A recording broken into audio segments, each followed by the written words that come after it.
Boom, boom, boom, boom, boom, boom, boom, boom, boom, boom. Boom, boom, boom, boom, boom, boom, boom, boom, boom, boom. Boom, boom, boom, boom, boom, boom, boom, boom, boom, boom, boom. Hey everybody, it's your boys, Hollowred, T Nasty, Ronald's vs. Unicorns. We're back. Don't be scared. All right, y'all. It's been a while, I know. We've been dropping music. We've been dropping merch. Have you bought those things? Have you? Don't worry. If you haven't, we will have a link in the description. Right down there. Right there. Right there. Yeah. I might put it on the screen somewhere. Yeah. And We're going to have it in there. it's going to be somewhere. Yes. It's definitely going to be in the description. Yes. If it ain't up on the screen, it's on the description. But I ain't playing with you. go play our Valentine's Day EP with an amazing cover that includes T Nasty in a pure scene of bliss. Some great songs that you play for your girl.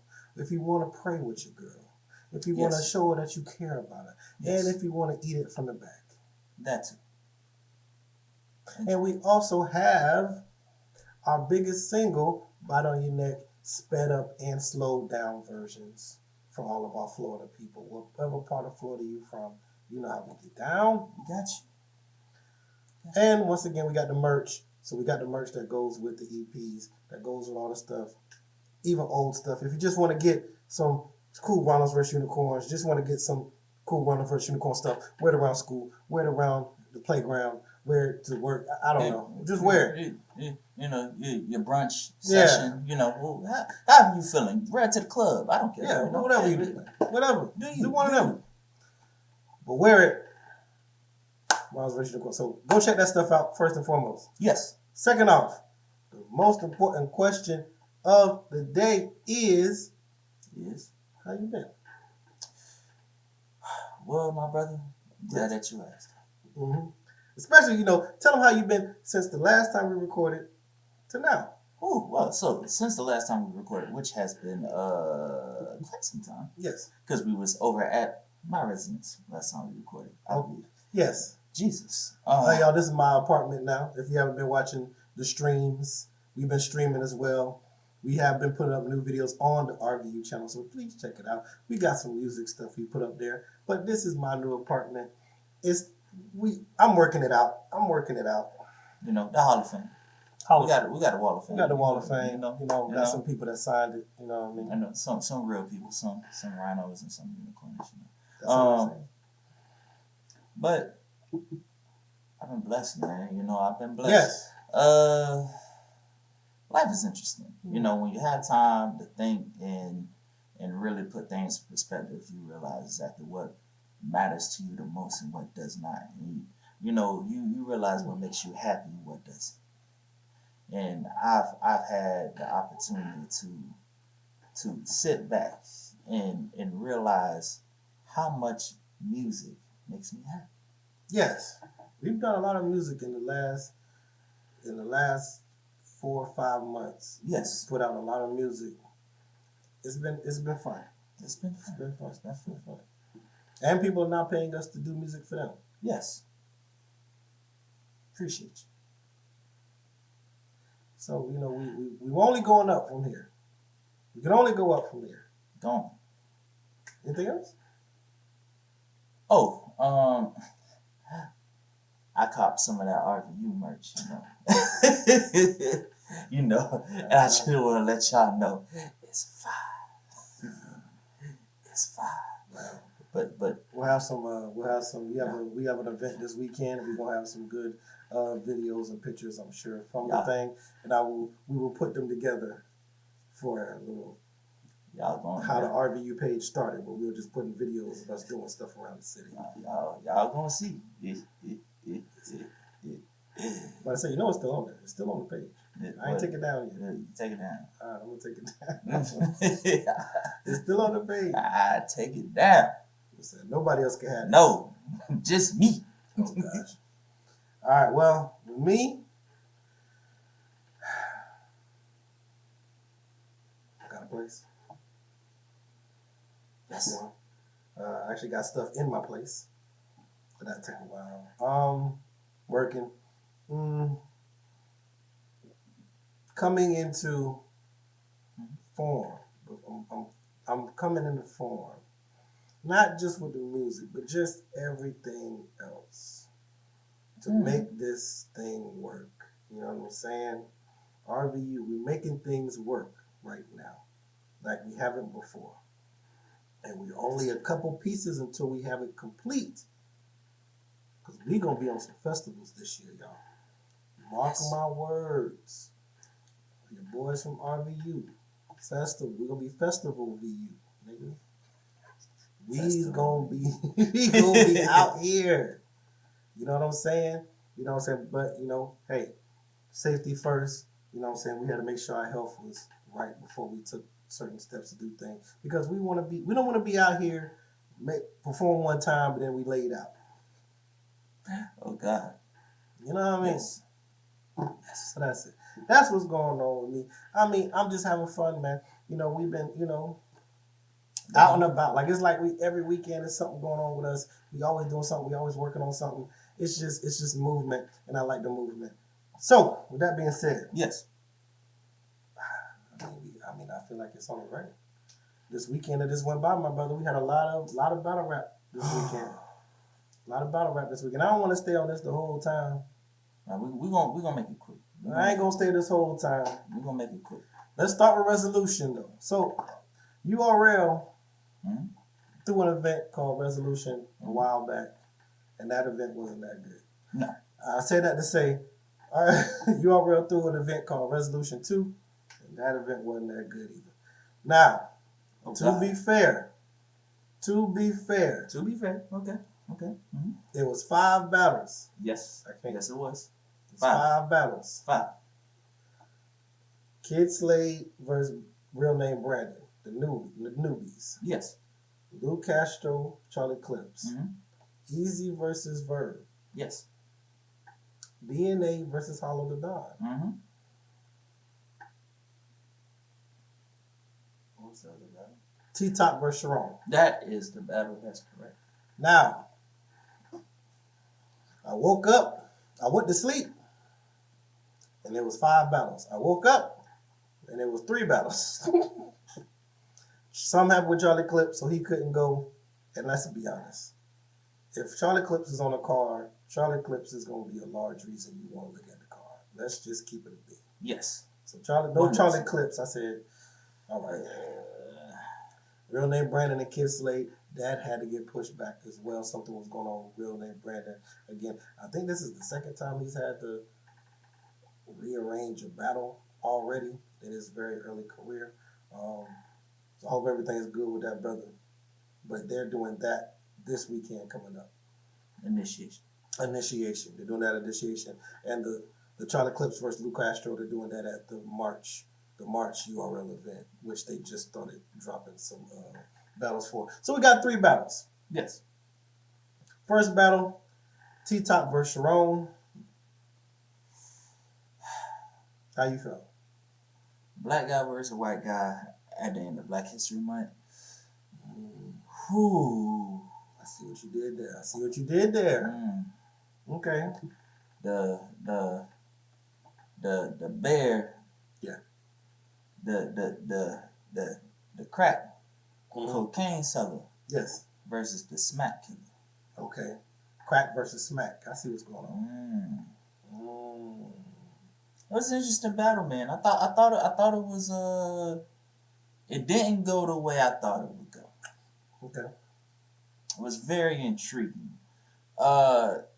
T-Top was not the T-Top that I thought he was gonna be. Mm-hmm. He was very, by all intents and purposes, regular. Okay. And Sharon, man. Sharon is just... Sharon's hard to beat, man. There's a reason they call him the smack killer. Very hard to beat. He's very hard to beat. It's the reason they call him a smack killer. Like, stop playing with that. So you had a strong winner. Yes. What was the call? 2-1, 3-0. I have it 2-1. On a watch back, it might be a 30. Okay. Gentleman's 30 in the sense that T-Top wasn't bad. It's just Sharon just showed that there was like a different type of level every round. Like the mid-round rebuttals, before the round rebuttals, like he just it was bad. Okay. Well, I also watched the battle. To me, it's a 2-1. I gave T-Top the second. They had strong first and third. What was T-Top's second round? I gave T-Top the second. He just had a better second than me. It was a weird battle. It didn't feel like how I wanted it to feel, to say the least. And I mean, I don't want to spend too much time on it because it was just one of those battles. It was one of those battles where I was like, even like the room itself felt weird. It was just, the camera was weird. It was just a lot that it was just weird. I just was like, cool. You know what I'm saying? There was some hot lines here and there, but is it a battle I want to go back to? Probably not. Would I watch it? Sure. If it's on, I'll watch it. But it's nothing I need to watch this again. After that, we had Easy to Block. Easy to Block. These ain't easy to block. Easy to Block Captain versus the Island God himself, Bird. Yes. I'll start it off with this one. And it comes up later on the next day on the Chrome 23 card because somebody said that Verb got 30, and I want to be the first to tell you, if you gave Easy every round, I'm not mad because Easy did good. I have it Easy 2-1. Verb, to me, outdid him in the second, and I could argue another round that Verb won. You mean the first? You mean the first? Which one? Verb. You said Verb outdid him in the second. Maybe. It was the first. I know what round you're talking about. Maybe. One of them. It was 1-1. It was 1-1 going to the third. Yeah. And I think Easy got it because Verb's third was very short. So it's like, even though I liked Verb's third better, I just think Easy had so much. So then they get to the thing of rapping long versus rapping concise, and just off the first watch, I like, yeah, Easy, whatever, 2-1. But I will say, I was happier to see Verb in the bag that Verb is in, more than Easy, watching Easy. So, I mean, I got more out of watching Verb, and I'll leave it there. So, Easy 2-1 with a very, very, very, very good Verb that you haven't seen in probably quite some time. You haven't seen this aggression from Verb in a while. And that's my piece. Okay. Well, I'm just going to say this. It was very hard to judge this battle when I could barely see the damn battle. Like, I'm not sure what the hell Caffeine was doing. I'm like, can we get Twiz back? Please, give me Twiz. I know we ain't rocking with avocado. That's cool. Give me Twiz. Give me Twiz. Why is Midnight Madness better than this? Like, I'm sorry. I wouldn't know. I still haven't seen any Midnight Madness battles. I haven't seen any Midnight Madness battles either, but I haven't heard any complaints about the audio. So, okay. That's that. Verb. I'm gonna talk about Easy first. I think Easy did very well. I think Easy did well. What's that? I think Easy did what we pretty much expected Easy to do. Now I'm critical on certain things, so there's a lot of things that I said that they don't make sense when you actually say them by themselves. But I'm just a nerd like that. But I think overall, Easy was very good. He was solid, very good. Easy. Verb. You. Verb.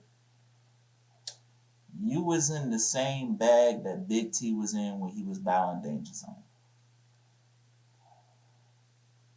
That was dangerous. That first was dangerous. You talk different. This is a war. What are we talking for? Verb. My brother, Verb was talking. The stuff you said in the first was really talking different. If we're going to be honest. If we're going to be honest, everybody talk about Easy talk different. What are we talking for? That's different. I may be biased. A nigga that's nothing can't say nothing to me. I said, oh. Verb got it first. I'm sorry. I don't understand how people gave Easy the first. So I was confused. I understand. He was very good. The people, like I said, Easy was very good. Like I said, Easy didn't come out there, you know what I'm saying? He wasn't, but he seemed to have some nerves going against Verb. That first round, his nerves was a little rattling. If you think Easy got the first verse Verb, you probably thought Easy beat Danny Myers. So if you believe that, don't just fast forward the video. Don't listen to me talk nothing about Easy ever again. It's cool. We just ain't never going. The second, I feel like Easy got the second, but then the second from Verb, I couldn't hear anything. Yeah, they had to replay it. I didn't catch the replay, so I didn't hear anything from Verb second. That's a good point. So I'm gonna give the second to Easy off default just because I literally couldn't hear Verb second. And that was Easy's strongest round. The third, to me, I like Verb's content in the third. Easy rock for 12 damn minutes.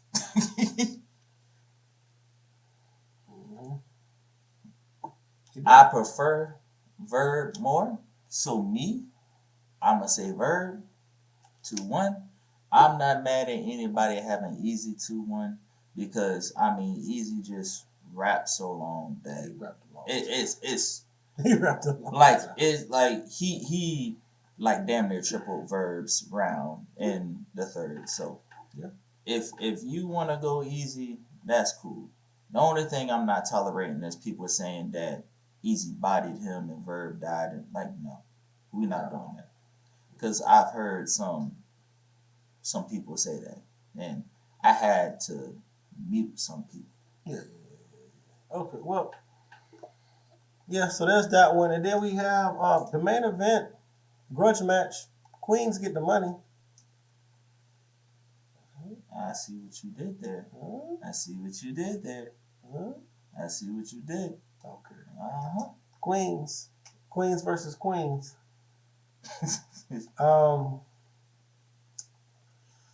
DNA versus Hollowred. You know what I'm saying? Oh God. I'll just go first. Get out of the way. Look, y'all know me. I came into battle rap 2018. It's 2022. I only been around 4 years, which low key is kind of old in battle rap years. But yes. because in these couple of years I've seen so much. You also did your research. I went back, of course, and went all the old events. A lot of people don't do that. And anytime there's a beef between somebody, I like to see where the beef started and see how it went. And how did we get here? Yeah. But the point is, can I be real? Please. How many niggas gotta call Hollow a fake nigga before we believe him? Just me? Is it just me that's thinking this? How many niggas gotta call Hollow the Don a fake nigga before we say maybe they right? It don't matter, because in battle rap, you are what the fans say you are. So as long as the fans say you real, you real. All right, well let's get into the real then. Is this nigga still using? Cause that nigga came out there with an outfit that looked like he was still using. Oh God. Oh God.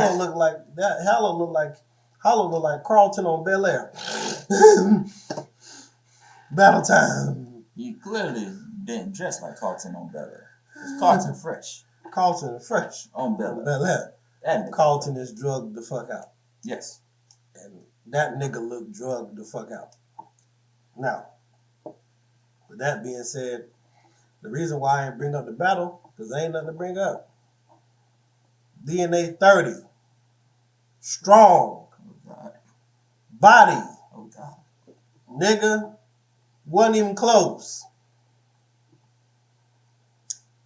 This nigga stopped watching halfway through the second.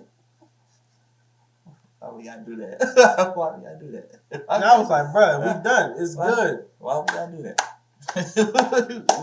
we have to bring DNA was freestyling in the middle of the round with throwaways, killing this nigga. I said, damn, this bad. Oh, how the Madea fallen. Anyway, I'm gonna let you talk. I just needed to ask the real questions. Because the battle don't matter, because we saw what happened with the battle. You ain't even you could see the first round and see which way this was going. But I needed to know the real nigga question. Do we need to call somebody for help? Do we need to get into some programs? I would hate to see one of our brothers gone, especially a brother that's giving us an interview. Go check out the Hollowred Don interview. So I'm not bashing the brother. I'm just saying, come on, bro. It don't look. I'm just saying it don't look good. If I'm tripping and I'm not seeing the right things, cool. I apologize. Hollowred Don. On the slim chance that you see this, I apologize. Maybe I was seeing the wrong thing, but I genuinely want that brother to get help. Okay. Let me preference my comments when I say this. Mm-hmm. I've been watching Hollow for a long time. I've seen Hollow when he was at his most dominant. And this is weird. This is weird because even when Hollow was leaned up in the past, it wasn't like this. And when I say like this, I mean in the sense of content with battle rapping. It was weird because Hollow's unorthodox. Yes. But he always found a way to put it together where it made sense. Yes. He did it versus Lux. Yes. He did it versus Surf. Yes. Like Clips, Big T. Like he's always been unorthodox, but found a way to put it together. Yes. Watching Hollow on this one, it was like he was unorthodox, but I wasn't sure what he was trying to tell me. It was like a bunch of random. This is the best example I can give you. Hollow reminded me of Mook talking and trying to tell a story. Because anybody that's ever watched Mook tell a story, Mook don't never finish a sentence. So that's how I felt when Hollow was rapping. Yeah. He would be like going on to one thing, and I thought like I'd be waiting on a haymaker or something, and like it's just not there, and then he'll go on to something else, and I'm like, okay, well he gonna tie all these things up in together, and it's just like it wasn't connecting for me. So I'm not sure if it's just like Hollow just doesn't have the passion for it. Which, if you don't have the passion for it, I completely understand. I mean, like when you do something for so long, it's hard to, it's just like basketball. You playing 82 games, you ain't gonna want to play the Lakers and LeBron the same way you want to play the Pelicans. Like, come on, man, it's two different. Like, so I'm not sure what it is, but bro, that wasn't it. That wasn't it. I've seen you do better. I mean, he just beat K-Shine. Yeah, but even when he beat K-Shine, it wasn't like it was. It was better, but it wasn't this. Like it wasn't too much better than this. I mean, it wasn't. He beat Romnetti, didn't he? Well, Hollow? That's what the word on the street is. I mean, yeah. People argue it. It's debatable, I guess. But I still never watched it. I mean, it's still one of them things where it's like, bro, you're so much better than this, and I just want you to be better. Bro. Like I want all the people that I grew up watching be great. Yeah. I want y'all to be transcendent. So like watching this was saddening to watch. Right. And with that, DNA won 30. So yeah, DNA, you DNA, fuck it. Like yes, we haven't talked about DNA enough. DNA came in there. He's freestyling. He's talking to him. He's talking to the crowd. He's doing everything you expect DNA to do in a big battle. The problem with this is DNA does this so much that it's like I almost expect him to be transcendent everybody. Yeah.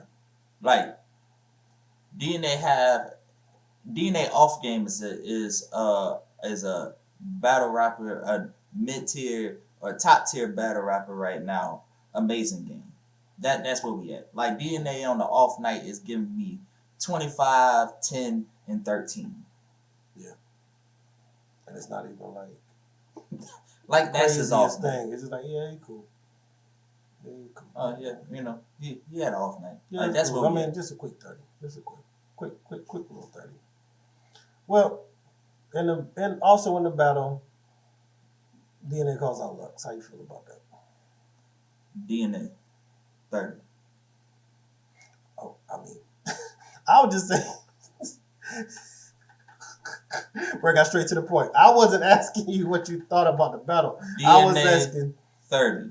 I was asking how you feel about DNA saying, man, I don't care about battling Lux no more. And then in the next battle, what about Lux? Come on. Lux, I'm gonna be honest with you. And this coming from, I'm from the South, nigga, so I don't give a fuck. We gonna tell it like it is. Yeah. Lux, I see all these other niggas out here with the smoke.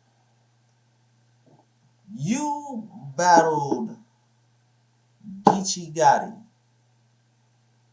who's been in this culture maybe I think 4 to 5 years. DNA been putting in work for damn near almost 12 years, bro. Holding it down, been the most consistent, professional, like on ESPN, yep. on BET, yep. holding it down. He a legend. He a fucking legend. Winning tournaments on BET, winning tournaments at the Hip Hop Awards, doing all that kind of stuff. I find it disrespectful that niggas been holding it down for forever, and you jump past all them and you battle Geechee. I'm gonna be real with you, Lux. Low key, you are doing the same thing that Surf did when he hopped on Tay Rock's wave. I just want to battle the hottest nigga out so it keeps my name cool for a couple 30 more seconds. And then you battle Geechee and got washed. Yeah, definitely washed. Cold sample washed. But Daylight had to get a false you to go out there and battle him. And DNA got to damn near call you out every 6 battles just to get you. Nah, bro. We ain't doing this, bro. I'm done with him. Like, I'm done, bro. No. My brother, you seem easily perturbed. Sheesh. All right. Well, good. I'm keeping 100. Fuck it. I see. Well, friends. It don't make sense. It really don't. There was another event that it happened already, but they put up the stream on Saturday. The RVE event that was supposed to have Jag and Arsenal on it, but it didn't happen because Jag needed $3,000 or something. I don't know. Whatever was going on with that. Oh, I can get the story. No, it's dead. Jag was supposed to be on it. He ain't on it. He rapping for Lil Wayne. Cool. That's cool. Did you watch any of the battles from there? I have not. I'm about to buy the VOD so I can check that out. I RB, you gonna get a special recap because I fuck with y'all because I think ARP is a stand-up man. Yeah, so, ARP is dope. We gon' because it wasn't live streamed like everything. We didn't get to it. It was like I said, it was 3 events. We don't get. Come on now, this is a special weekend in battle rap. We don't get 3 battle rap events same weekend. Men events, women events. This is like it was a lot. What happened if ARP got the best card? At this point, I think he does. So we went to sleep. So that was that event. Overall, on a 1 to 10 scale, what would you give resolution to? Resolution 2. 3. We had 3 battles. They did get us in and out. They ain't hold us. We were done by 10. We was done by 10. Nah, because I remember being like, damn, it's early. I feel like doing something. I would say I give it a good 6. I was thinking 6, 7-ish because there really wasn't a bad battle. It wasn't a bad battle, but it wasn't like a great battle. We got some cool battles, and we got to see, DNA close that up. You know what I'm saying? I can feel the tension in that battle, so that's always good. I give it a 6.5. That's where I'm at with it. Yeah, I'm in between a 6 and a 7, so I'll give it a 6. I was thinking 6 or 7. Yeah, so 6.5. 6.5 between us, 6.25. All right, cool. So I go to sleep. I wake up. Yes. Cook breakfast. Mm-hmm. Breast slide. Yes. I got breakfast. Hey, slide, hey, eat some breakfast. He said, all right, cool. You know what I'm saying? Country nigga shit. We was in Bella. We went to Bella. My chicken. Cool. We started watching Bel Air. We caught up on Bel Air now, so now y'all can't fuck the show up for us no more. We caught up, niggas. Thank God. Y'all niggas was tripping, bro. Anyway. We can talk about. We gonna get through this last card, then we gonna go to Bel Air. Please. We gonna talk about other stuff. So, please. Remy Ma. Mm-hmm. Battle rap legend. Yes. You know what I'm saying? Battle rap legend. Battle rap legend. That's what they say. That's what they call him. Okay, battle rap pioneer? Female battle rap pioneer? She might have been a pioneer in New York. I'm not sure. I can't say. I've only seen the Lady Luck battle.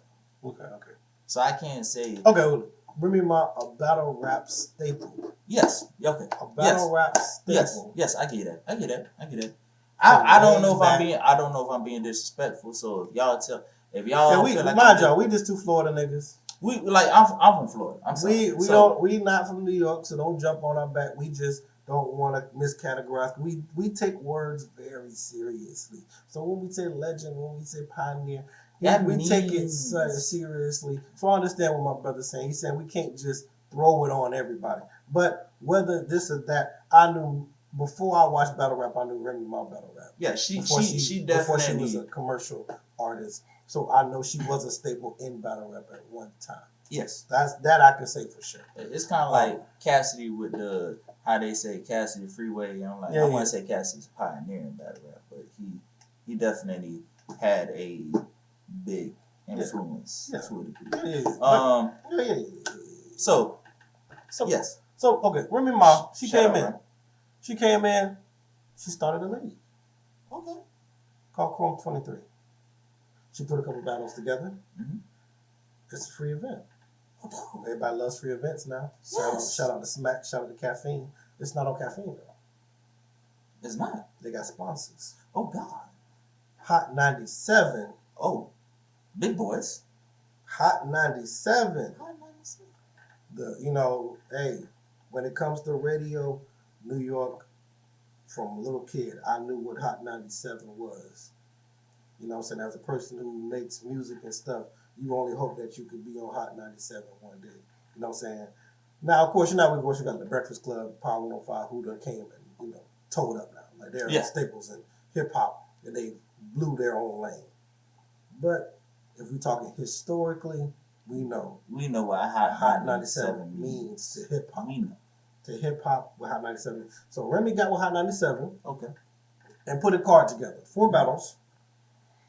And Queens get the money. It's their first event. Yeah. And so let's run down the event. Now, before we go to the battles, the event started at 3.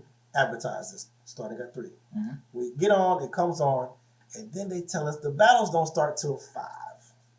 How you feel about that? I'm going to be honest with you. Uh-oh. Whoever made the business plan, whoever decision that was a horrible decision. Yes. Very horrible decision. Very horrible. Go ahead. Because it's one thing for niggas to buy a ticket and stand in line at 3, and you saying, oh, the battle started at 3 and the nigga in line, and then you realize the battles don't start to 5 and the event don't start to 5. That's one thing, cause I'm there. I can't do nothing. I can socialize with the people next to me, but I can't go nowhere. I already paid my money for this. Now, I'm at home. I'm gonna be honest with you. For niggas who were like half in, half out the battle rap, you lost half of the viewership right there. For the sometimers and all that, I'm good. What happened if I had to work? You told me it was going to be at 3. I thought I could catch me a couple battles before work. Done. That's dead. I don't like that. Especially like when you talk about a stream, you can say stream started this time and this started this time. So I don't know why we tricking people for no reason. Why are you tricking me with some shit that's free? I don't understand the trick. I don't know if you just needed people on the stream to make sure people was on here for enough time or whatever.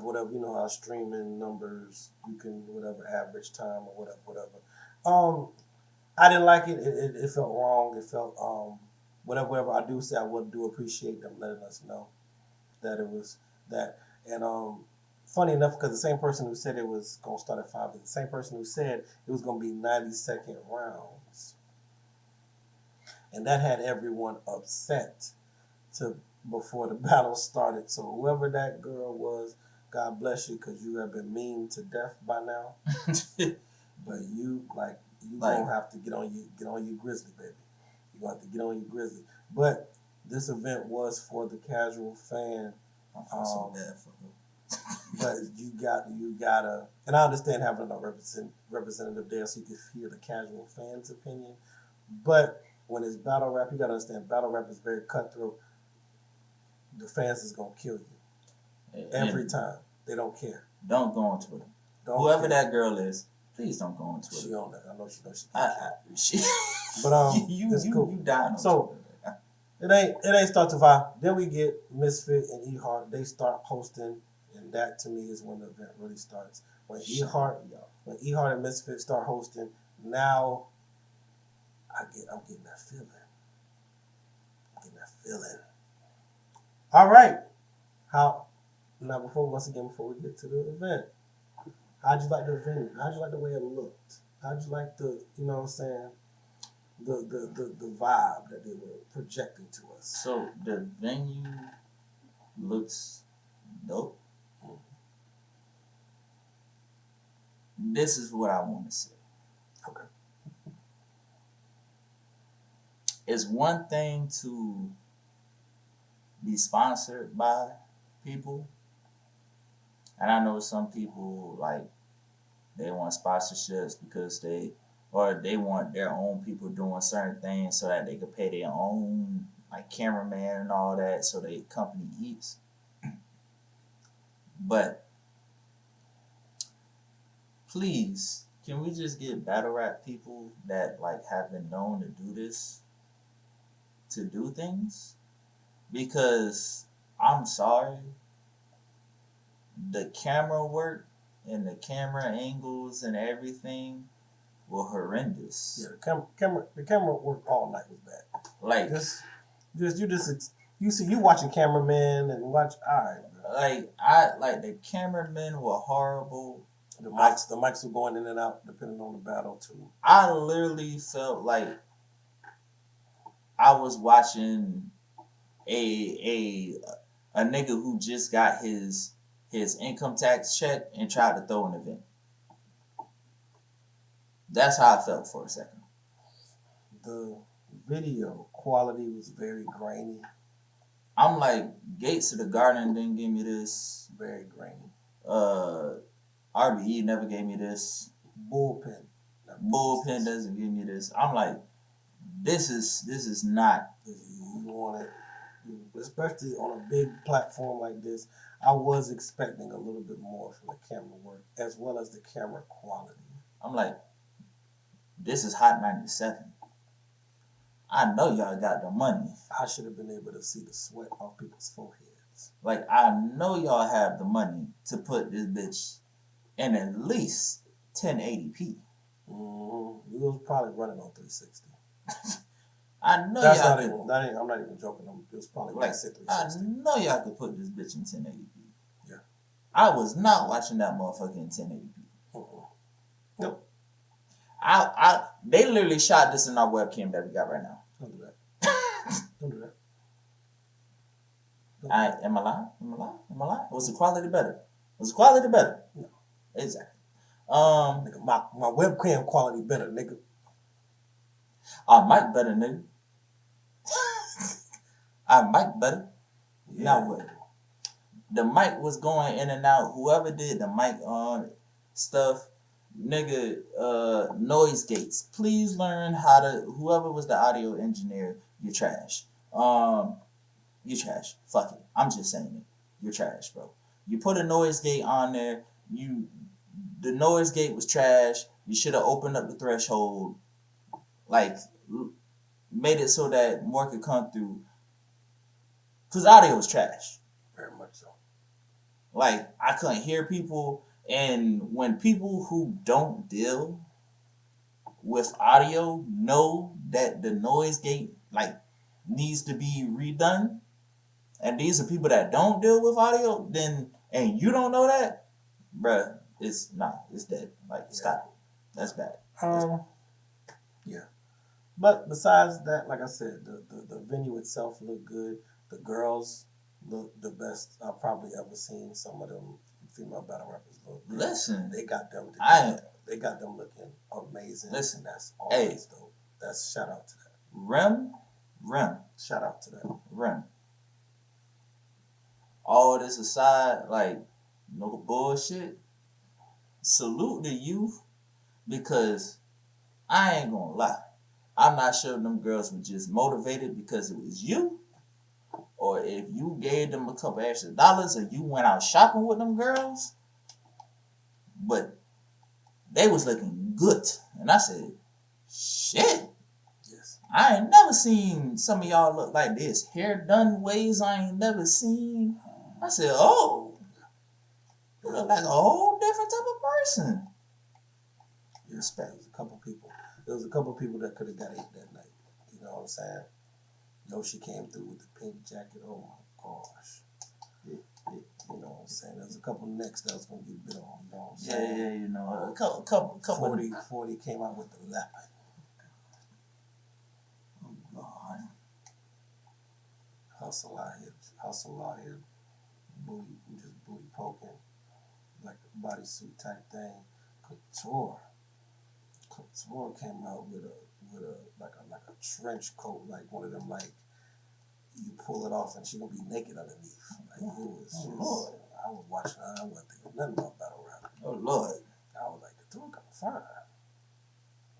I was just no disrespect to Charlie. I was enamored. They ain't together. I was enamored.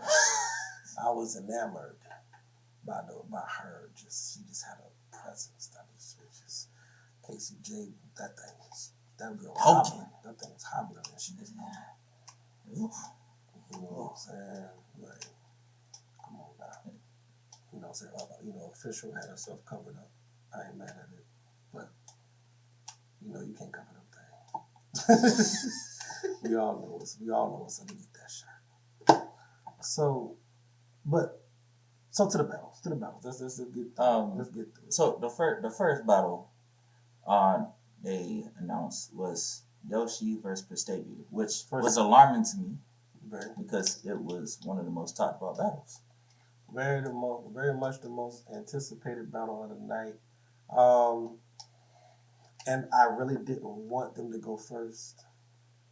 At all? I really didn't want them to go first because I knew if they went first, there was going to be audio issues. I knew it was going to be figuring out how this is supposed to look, figuring out this X, Y, and Z. And, of course, Yoshi went first. So her mic cuts in and out the whole time. It took her to the third round to even get it really right. And it still wasn't right. Yeah, and it was, the camera work was choppy. Trash. On her. It was just a lot of this and that. Either way, and then it's like, Prestavia got, because it's a Midnight Madness. If anybody don't know, this is a Midnight Madness battle. There was a belt on the line. And they called it the heads of Midnight Madness, which is Surf, Jack Boy, and Bill Collector. And then, so all of them are on stage. All standing on Prestavia's side, by the way.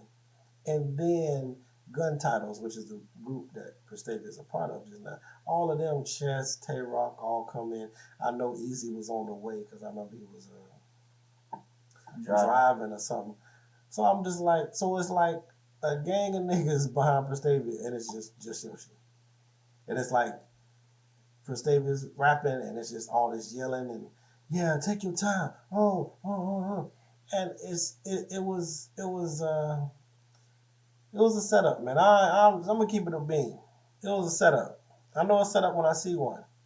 You know what I'm saying? And that's why I said I respect Yoshi, because no matter what, she came out there and she rapped her ass off. She had to fight. She basically was rapping against 6 niggas. And hey, she did her motherfucking thing, and I ain't mad at it, because that's what you gotta do. You come into whatever. You gotta. I think, like I said, and what I'm saying, people also don't not take nothing away from Prestavia. I don't want to, but I have to, because how impressive am I supposed to be with you winning when you jump somebody? So I gave the winner Prestavia, but even in that, it wasn't like she didn't clearly win. I'm just gonna be a buck, especially with all the things against Yoshi, the mic, the cameras, the crowd. And Yoshi still had it close to me. I almost wanted to just give it to Yoshi just because you had everything against you and you still was cooking. It's like, you know what I mean? But like I said, Prestavia, you did your thing, but you have to. This is part of the game. When you join that game, now that attention that she was getting just off of you, some of that is going to be diverted to them. Because now people are going to go, oh, you only doing this because of them. And I can't, and like I said, the optics on stage, it looked very much with Surf, and she even said it after the battle. Yeah, Surf's up there coaching me. Surf coaching you on stage.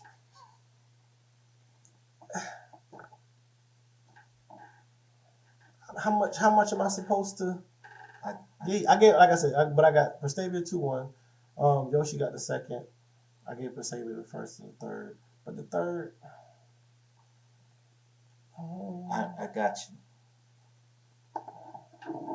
See, this is what you don't understand. Yoshi is the most hated female in battle rap. Yes. Yoshi is literally the female counterpart to Verb. That's why they get along so much, because they're both the villains. Mm-hmm. Nobody likes to see you the one who's. Nobody cares when you're Debo and somebody takes a brick and hits you over the head. Nope. Nobody cares. Nobody cares if you get jumped if you're the villain. Yoshi went up there. Yeah. Rap. Just to put this in perspective, I got Yoshi 2. I think Yoshi won. Mm-hmm. Second and third. That's Midnight Madness rules. I gave it to Prestavia because I want Prestavia to get this belt. I don't want Yoshi associated with that shit. No more. It don't matter. It don't matter. I don't want to. No. Get away. Anything dealing with Surf is evil. I got Yoshi 2. But I'm going to break this down to you in the simplest form. At the end of the battle, shout out to E Hart and Misfit. They, at the end of the battle, said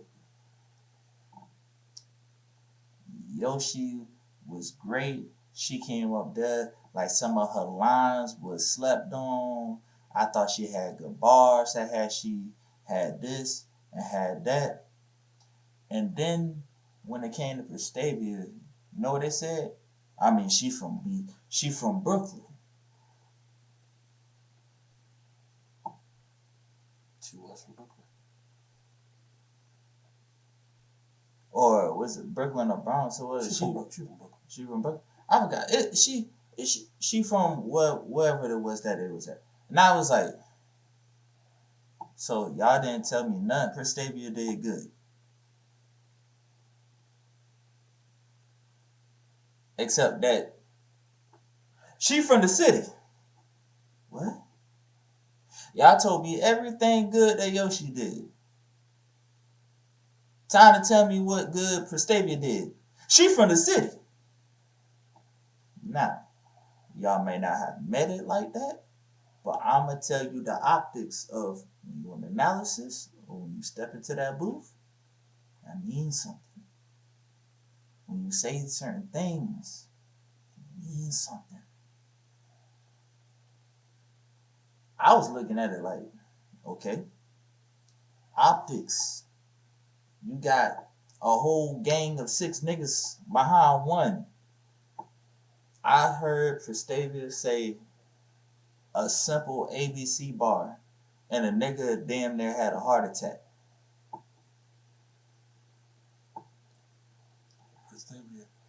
Prestavia has some shit. Either way, it was a close battle. And this ain't taken away from Stadium. Technically, yes, you are. I mean, she did well. Very much. But my problem is people saying that she 30 Yoshi, dog walk Yoshi. That's what I was seeing on social media.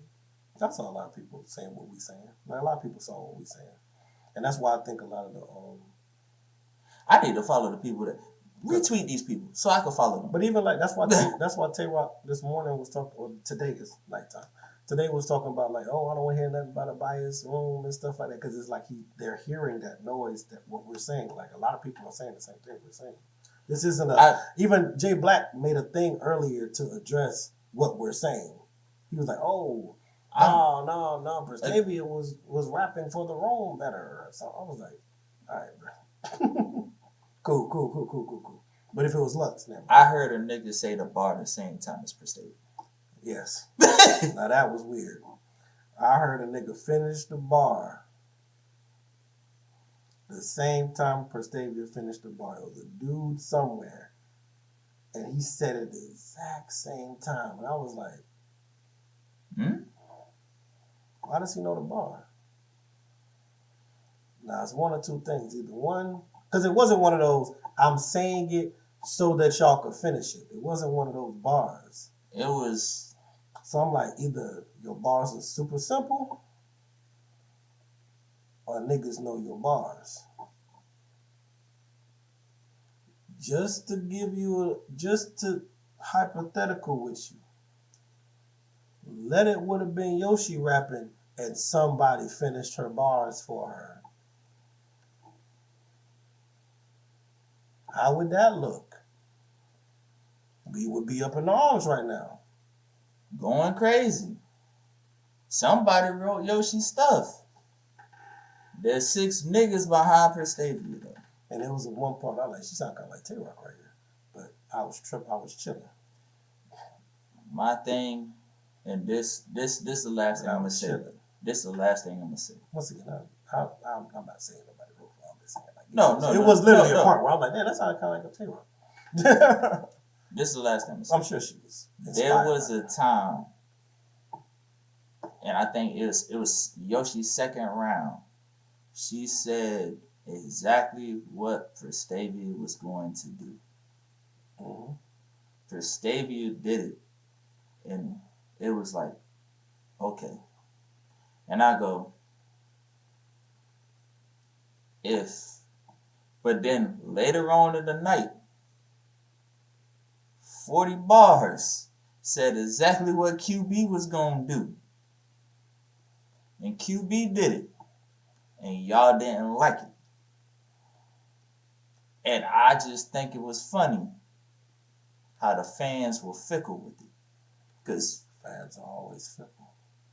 We accept it one way, but we don't accept it at all times.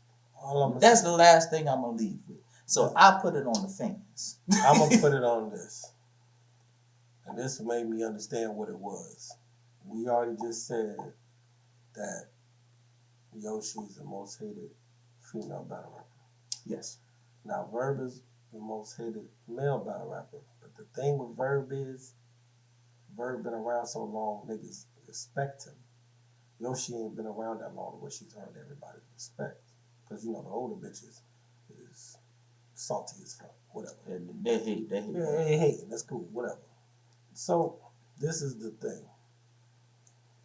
I heard that it was a room full of battle rappers, 10% media, and then industry niggas. And mostly women. So that means it was a room full of mostly women, battle rappers, and women media. All the people that don't like Yoshi. Oh, I'm sorry. And one of them has Surf behind him. The nigga that all the bitches love. You right. Every female battle rapper loves her. Yes. They be annoyed with him, but they be smiling right in his face. Yes, sir. They hate Verb. They all hate Verb and Yoshi. He posted hate Verb. Verb. Verb talking crazy a little bit. Yeah, he be talking crazy, but yes, but you said one has Surf, who everybody loves, and one's a bit that you don't like. Once again, Vestavia did good. I'm giving her the battle. I gave her the battle. But the further we get away from this, the more this other shit gonna start coming up. And these are angles and directions that people are gonna take against you in battles. This is now you're fighting an uphill battle because everybody's gonna be punching down at you. Next battle. Oh, I just want to say this. You said you love it. No. This ain't about Vestavia. This one for fans. Fans, I bet not here. Y'all get mad at Loso, A-Ward, Street Hymns, or none of the other Christian battle rappers for using gun bars and violent bars. Man. Yep. We setting precedence right now. I don't want to hear none of that shit. Cool. Let's go. Next battle. Next battle was we gotta speak through this. Yeah, we got an hour now. Damn. All right, we can go real quick with this one. Official and Casey J. Great battle. Casey. Great battle. You was that thing was thinking. Casey. That thing was I'm gonna be honest with you. Casey turning into the female Blue Easy. She a battle Emerson Kennedy, female battle rapper I love but don't ever win. She dope, but she just when you put up against people, she just loses. Like it just happens. Official is official. Best resume in female battle rap. It's hard to be official. It's official. It's official. Whether it's the jazz official or not, it's still official, and she is hard to beat. Yeah, like very few people can say they beat official. It's very hard to beat. If anything, it'll be a debatable. But you can't just beat official. You know what I'm saying? So, with that being said, I think official won. I low-key think official won every round. I will say this. I got so much more respect for Casey to even be up there when she literally was injured. Yes. And rapping in the boot, looking fine as fuck in that dress. Yes. I was like, I gotta respect her just for being up there while injured. Like that was some real shit. Very real. Does Casey still have a boyfriend? I don't know. I'm gonna find out. Was the official still have a boyfriend? I don't know. I might need to find out that. I might need to find that out too. We're gonna call some people. Officially, unless she like to be body slammed. But anyway, we're gonna call some people. What was after that? Oh, your favorite battle. So after that was 40. I don't know how this wasn't the main event personally, but it was 40 versus QB Black Diamond. The return of QB Black Diamond, the Miss Disrespectful. 40 bars, the female Sue Surf. You can't, you know what I'm saying? I always like to say 40 bars is the Nicki Minaj of battle rap. She has star power on star power on star power on star power. It's 40 bars. And she battled QB Black Diamond. And one of these people won Body of the Night after this. So, and best 3 rounds of the night as well. They were voted. Best 3 rounds? The winner of this battle won Body of the Night as well as best 3 rounds of the night. I don't agree. I didn't agree. I don't voted agree for somebody with the best 3 rounds. No, for the best 3 rounds, I voted for somebody in the next battle. We'll get there. That's what I was gonna say. How you feel? Because this was your favorite battle. This is my favorite battle? Yes. I'm hurt. Okay. I'm hurt. Mm-hmm. Because 40 came to looking amazing. That 40 normally does. Shout out to the Leopard. Shout out to the Leopard. But for the first 2 rounds, it was like 40 was very simple. Yeah, she was. And I didn't expect 40 to be that simple as she was. Like I always look at 40 pieces her work together in a very intricate way that I love. And she didn't do that for me. But needless to say, she got the rounds anyway, so it don't matter. But some people actually like, which is weird because some people actually had QB winning the first round, which some people just like disrespect. QB. See, here's the thing with QB. QB is disrespectful, but her disrespect hits harder than what it did. Like the stuff she was saying there was like very, yeah, to me. I was like, this ain't hitting. Yeah. Like Arsenal disrespectful, but he has to rap too. Like he can't just say disrespectful bar and that's it. He has to rap too. But like that's why it's confusing because it's like QB. I've never heard QB be this lack of bars mixed with just disrespect like because of the long the line time. It could be. I mean, she's been gone for like 2.5 years. Right? Yeah, she's been gone for 2.5 years. But like, I'm not sure if it's that, or I'm not sure if it's like she just really don't care anymore. Because like she said, she making more money doing other shit now. Okay. So it could just be like I'm just not that motivated, to be honest with you. Yeah, that happens. That's what John was talking about. He said he wasn't really motivated to rap, and then he came out there and Surf started him, and it's like, yeah, that's why I didn't want to rap. Like I was like, yeah, that's how it goes. Like it could be one of them things because like I saw when she battled Arsenal, and she said that she wipe his blue rag with her period blood and throw it and use it like to tie a daughter up or some shit. Like she was saying crazy shit. Yeah, the bar has to be fire. Like it was wild. Yeah. So you had one. 41. Like yeah, okay. Just make sure. Like 41. It wasn't debatable at all. Yeah, not really. It was clear. Yeah, very. All I'm gonna say is this: 40. The first 2 rounds was very pedestrian, nice but pedestrian. It more so the first 2 rounds was about like QB. You could tell slowly but surely just falling off. And I'm gonna be honest with you. If we just had the first 2 rounds, it wouldn't have been a body. If the last round was like the first 2 rounds, it wouldn't have been a body. What happened was 40 gave us the round of the motherfucking night. Oh God. In the 3rd round.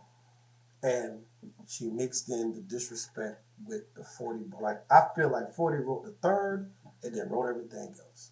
Oh, it was like the 3rd was the round that she wanted you to hear. And everything else was everything else. She was like, I could split the first 2 with this bitch, I don't care. But she ain't getting this 3rd. Because that 3rd round was personal. That 3rd round was disrespectful. That 3rd round made me go, ugh. 40 bars. 40 bars had QB so mad. QB talking in the middle of a round. Whatever.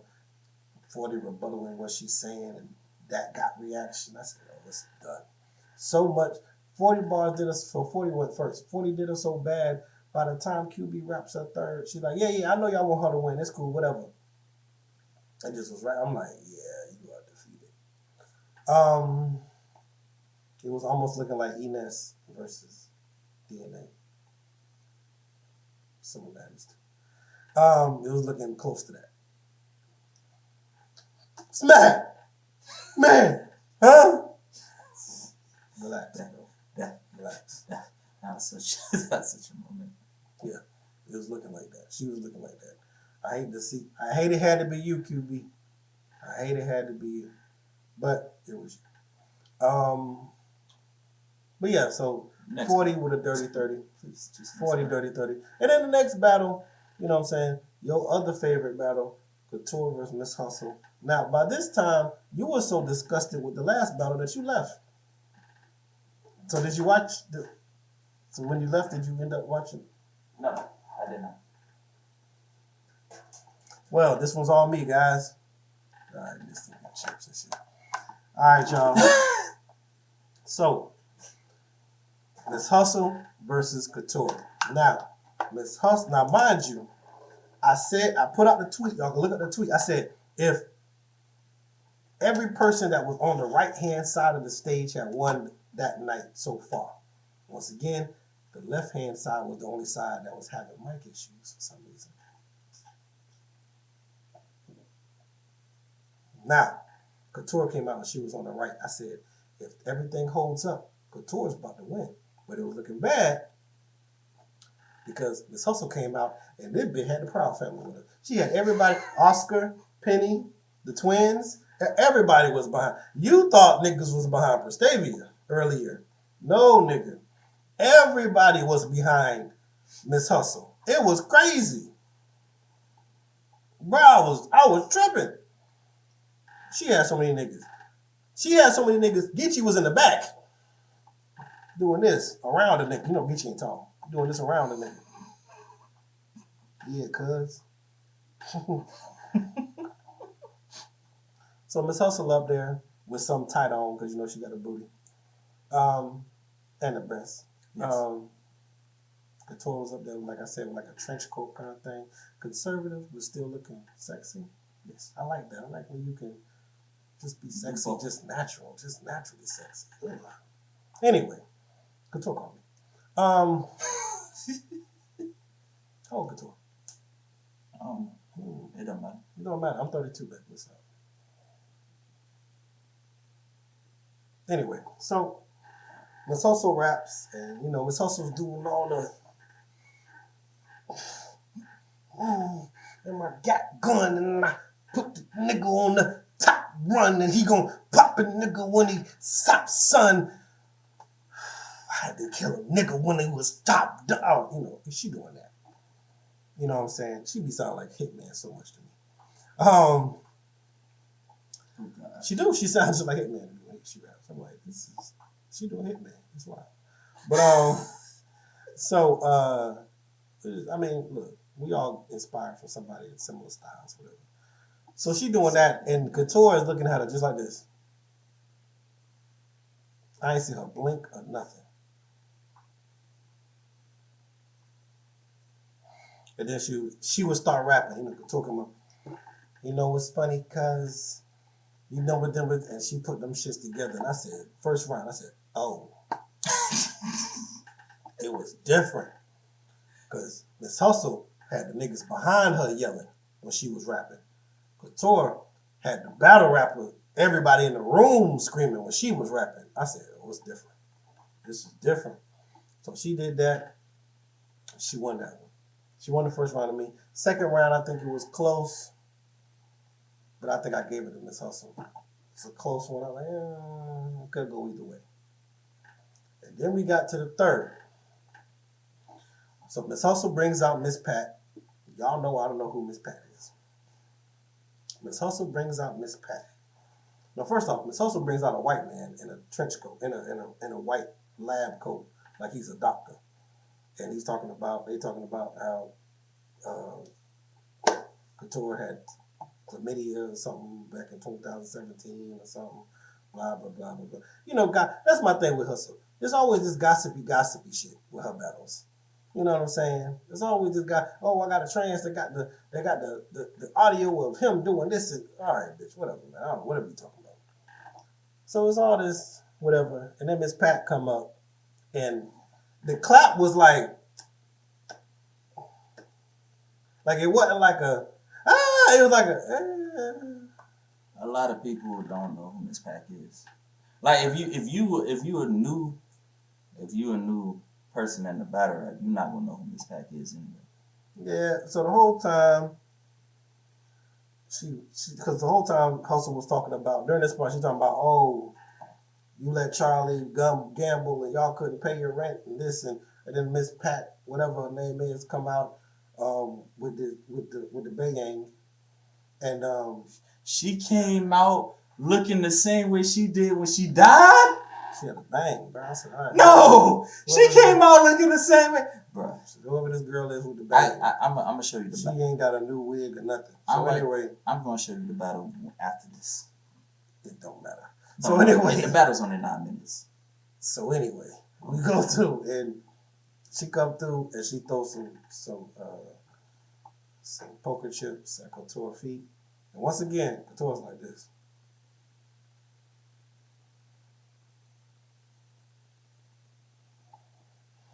Nothing us hustle was saying was getting to her. It was like the best defense. Like she got that 2002 Bucks defense. Like it was wild. Like niggas couldn't get through. 85 Bears, nigga. 2000 Ravens. Like it was wild. And so 2017 Denver, whatever year that was, Denver had a good year. And then Couture rapped and levels, my nigga. Couture rapped and it was a rap. Like I don't know what you want to say. Besides, Couture rapped good as hell. To me, she had the best 3 rounds of the day. Like almost flawless the way she was rapping up there. It was crazy. So, like I'm talking about flow, I'm talking about wordplay, I'm talking about schemes, I'm talking about vocal projection, I'm talking about just cool, calm, I'm in it, I'm in your face, I'm all up on you, but I'm not out of my character, I'm controlling the room. It was masterful. So you have watched the Couture battle? I forgot. Yeah, I have. So, just one though. So, that was dope. And then that was the end of the thing. So at the end but it was a good back and forth. I think it was 2-1. I don't think it was a body. I think it was 2-1. Whatever. I was thinking some people was gonna think it was 2-1 hustle too, because I think some people in the room thought it was hustle 2-1, whatever. But the vote said Couture, so Couture won that. And Couture won something else, whatever. But yeah, and then they did like superlatives at the end. 40 got body of the night. Best 3 rounds of the night was 40, and then it was battle of the night was Couture and Hustle. So they did after the battles was over. They were like, yeah, all vote, and then they announced which ones were led and whatever. I'm gonna say this to get us out of here. We can talk about this longer than we wanted to. Yes.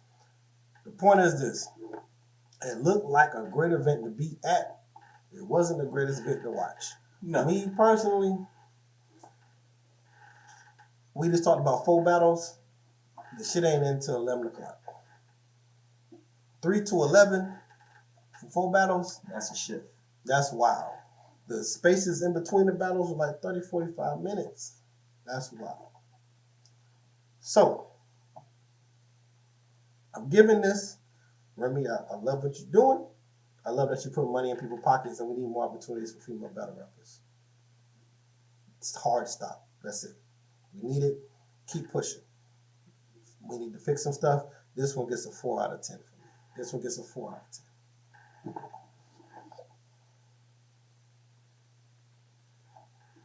3 out of 10 for me. Jesus.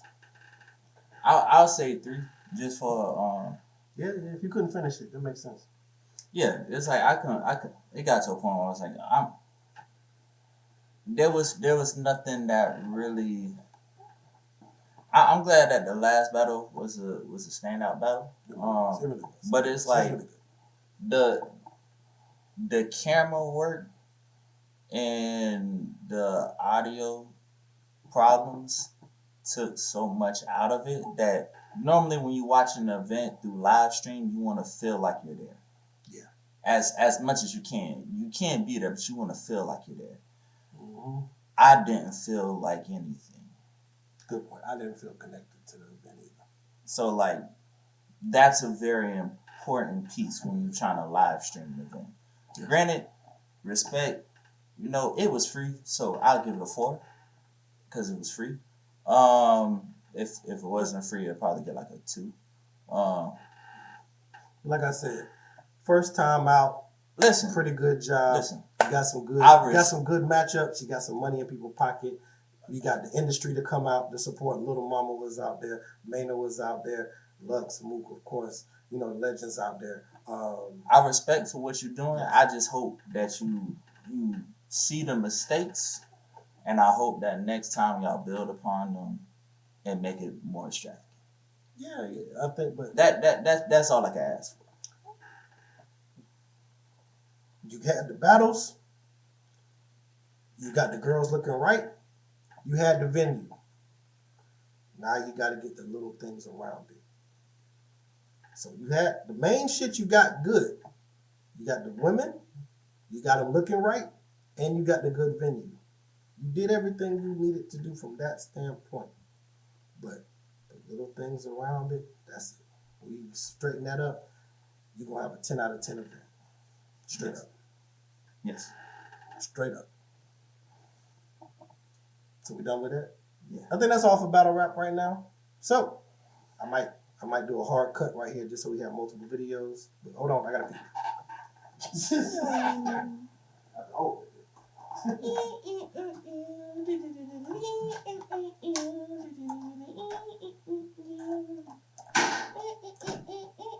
That is real.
Maybe watch yourself.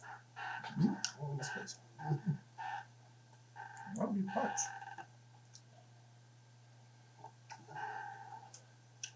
All right, y'all.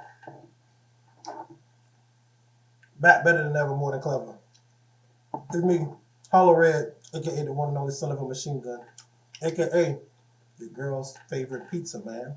And with me, I have. What's good? What's real?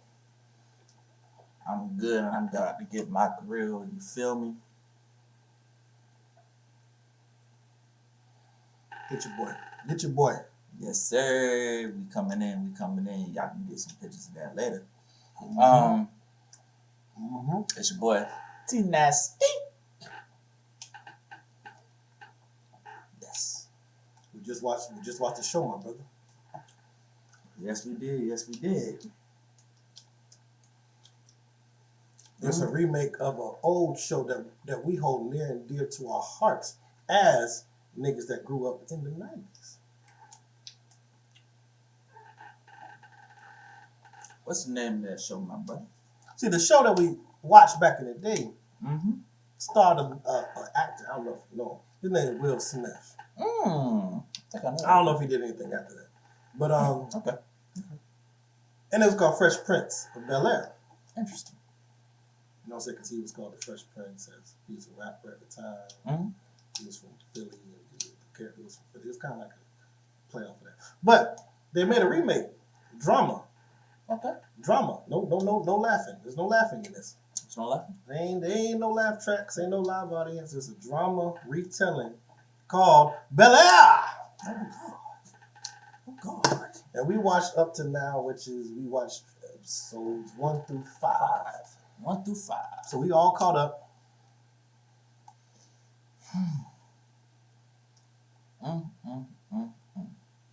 Tell me what the show's about. What's the plot? Well, the show. It's about a young brother, star basketball player, about to go D1. They tell you he about to go D1 multiple times. A lot. They state that a lot. And he lets his pride get in the way of his blessing. But he gets a chance at redemption. Come on now. But in order to have that chance, Okay. his mother sends him over like any good parent would to get out of the city and to have a better opportunity. So he goes to Bel Air. Ah, now I get it. That's how the name ties back in. Think about it. Think about it. All right. So, 5 episodes. How you feeling about the show now, so far? I started not wanting to watch the show. I know. I was very big on not wanting to watch the show. I know. You know. Awkwardly enough, I watched one episode with my mom. Yeah. Episode 4. Don't know why randomly my mom was watching it, and I said, fuck it, I'm gonna watch it too. Shout out my mom. So I was like, this is pretty interesting. Oh, okay. Came back, said, bro, we gotta watch this. That's what you said. Is that what I said? I think I said that. Okay. I'm pretty sure I was like, this is different. I said, you did say it. I said, You was bringing it up to me. You was talking about it. You was bringing it up. I said, this is different. I said, you know what? We'll watch it next time. That's what I said. We'll watch it next time. We'll watch it before Chrome 23. And we watched it before and during Chrome 23. Watched it. And I am pleasantly surprised. I'm in it now. You in it. I'm in it. They got me. What episode did they get you? Like, what episode made you go, all right, I'm in now? Awkwardly, episode 4. Episode 4 was the one I said. That's the first episode I watched, and when I watched it back after watching everything else, I said, I'm in it. Y'all got me. Good one. Now, I feel like let's start with.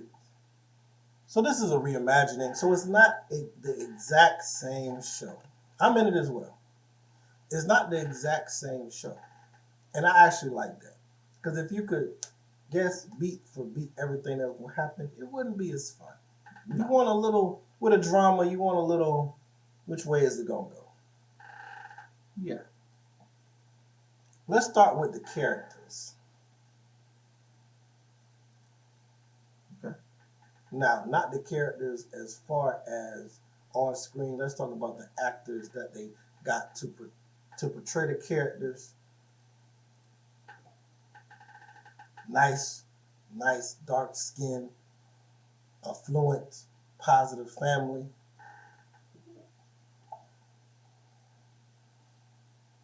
They got some actors in there. It's actors, man. Them Actors, man. Them niggas is acting. How do you feel about them making Uncle Phil, in shape, you know what I'm saying, more suave than like just a stoop kind of guy? Yes. How do you feel about them making Jeffrey a nigga that's gonna take your bitch in front of you and not care? Bad man, no. I just want that accent. that nigga accent is like that nigga. Please, that Jamaican British accent that he got.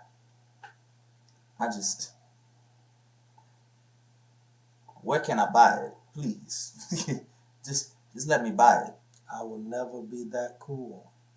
Like it hurts me inside. I'm like, damn. I'll never be that cool. But that nigga got it, bro. You got it, bro. He gon' I'll be surprised if he's not in mad movies after this. I'll be surprised too. What about your girl Coco, who plays Hillary? Oh God, Coco, hey Coco, listen, Coco. I mix music, Oh, so you trying to get your music mixed, you know? I'll do it. I'll do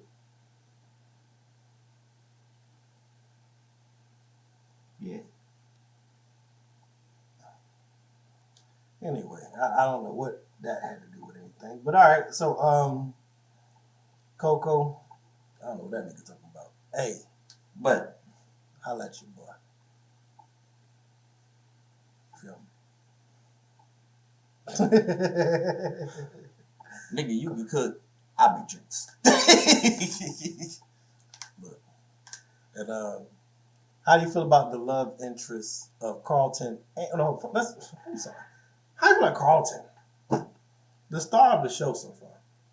The star of the show so far is clearly Carlton. That nigga get that price. Whoever played that nigga, give him some award. He winning something. He winning something. I'm sorry. He needs some awards, bro. He needs something. Cause I know everybody's gonna give these awards to Will. No. Yeah, Will's acting is a good actor. Will's good. Will's acting is good. But Carlton? That nigga acting is unrivaled right now. Shout out to my big forehead family. Carlton, I see you, boy. You know what I'm saying? Big forehead gang. Yeah, Carlton is that dude. Jazz, cool as hell. I like it. Jazz cool.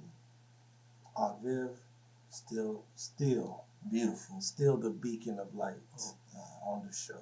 Like, they changed the characters, but the characters is still in here the same.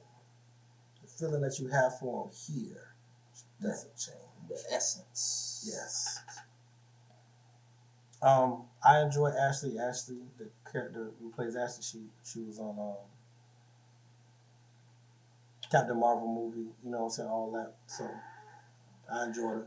I'm enjoying her so far. She hasn't really been given a lot to do, but we'll see. I can tell I tell she got more stuff coming in the future. Yeah, her character development is going to be interesting. We'll see what happens. Because the way they set her up right now, you could tell that she's going to have a very interesting character development arc. She might be getting it. My thing with her, she might be getting into some trouble soon. That's why I said her arc is going to be very interesting.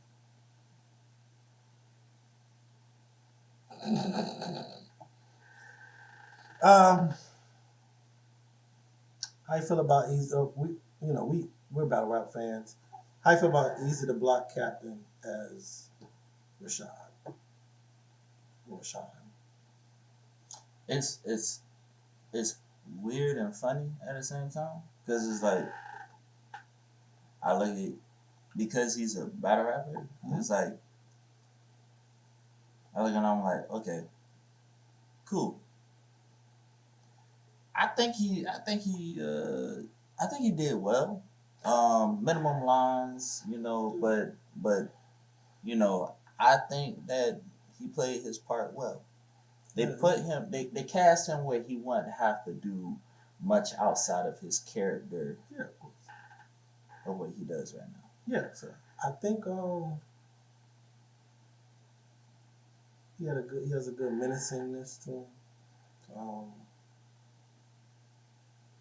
In the role and everything. I think the way they were shot, they really made him look like that dude. Yeah. Am I missing anybody? Love interest. Lisa. How you like Lisa? Lisa's interesting, man. Hey, Lisa.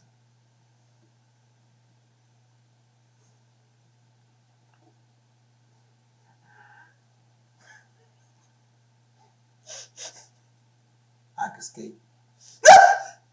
I glide. I can skate, Lisa. I glide.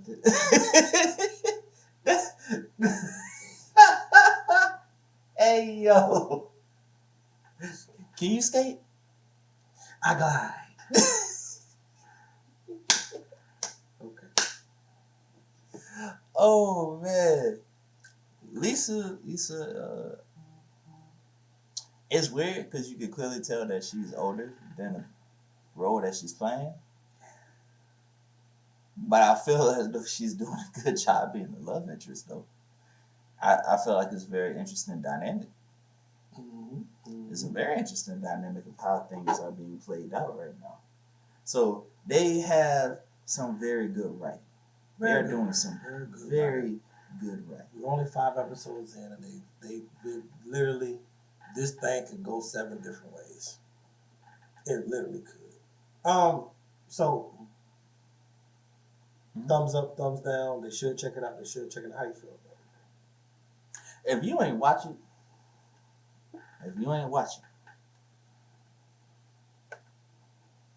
go binge it right now. Don't go to social media. Don't stay away from social media. All of it, because they're gonna fuck the show up for you.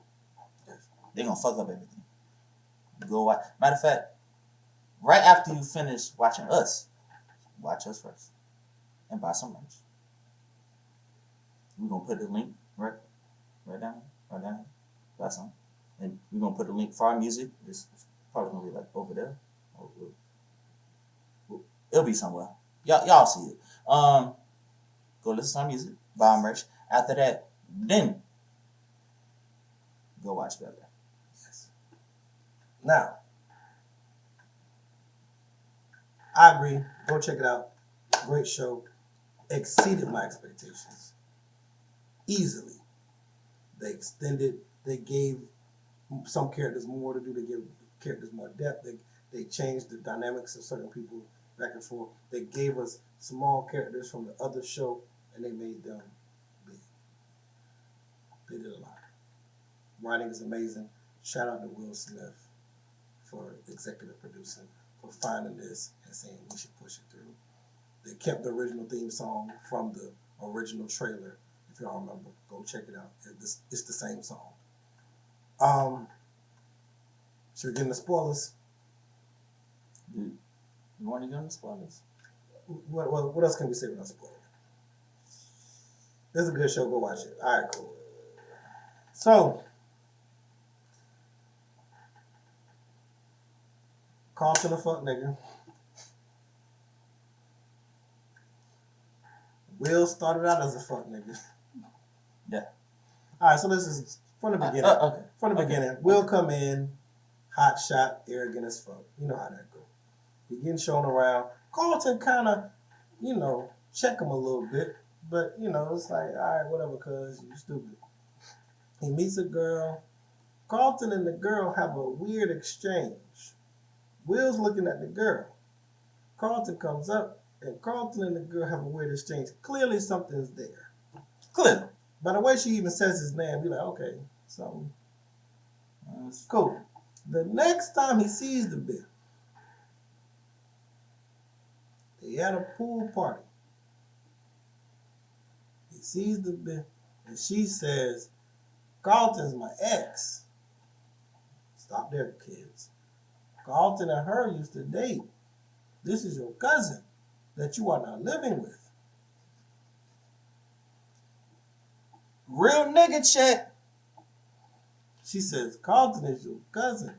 Why you all up on me? This nigga on some shit. We fast forward 5 minutes later, the girl And this and nigga. Will is kissing on the dance floor. Mind you, Carlton is either a Xanax head or a coke head. This boy be doing lines the whole movie. Carlton. So he doing lines because they white people. They be white people. They doing lines of white powdery substance. I don't want to say what it is. Yeah. Whatever it is, they say it is. And he look around and all he sees is Will kissing on his ex. His girl. You know, niggas in their head, you know, that's always lying. That's cute. But his ex, I'm talking about, they ain't in the cut. They in the open. They in the middle of the dance floor. Tonguing down. That dude pushed Will in the water. Will can't swim. He's from the inner city. Let's be honest. I can't swim either. I can. Don't worry, Lisa gonna teach me. Lisa jumps in because she's a swim competitor. She jumps in, saves the young bull. My bad, I gotta use my foot, my Philly. You know what I'm saying? So the John go in and save the bull. The John jump in to save the bull, and you know what I'm saying? That's that. And then Will gets up in the car to get in a fight. And by getting in a fight, I mean Will just knocked that nigga out. Like Will just fucks Carlton up, like bad. No. You missing a very important part. Will knocks out the nigga whose party it is first. Connor. The white boy Connor. He knocks him out first. Now, to be fair, Will ran into Connor earlier in the show, and Connor throwing the N-word around. Crazy. Like, wild. Like, and he checked Carlton. Hey, you just gonna let us call you nigga like that? Carlton was like, well, the rappers get to use it, the label be able to use it.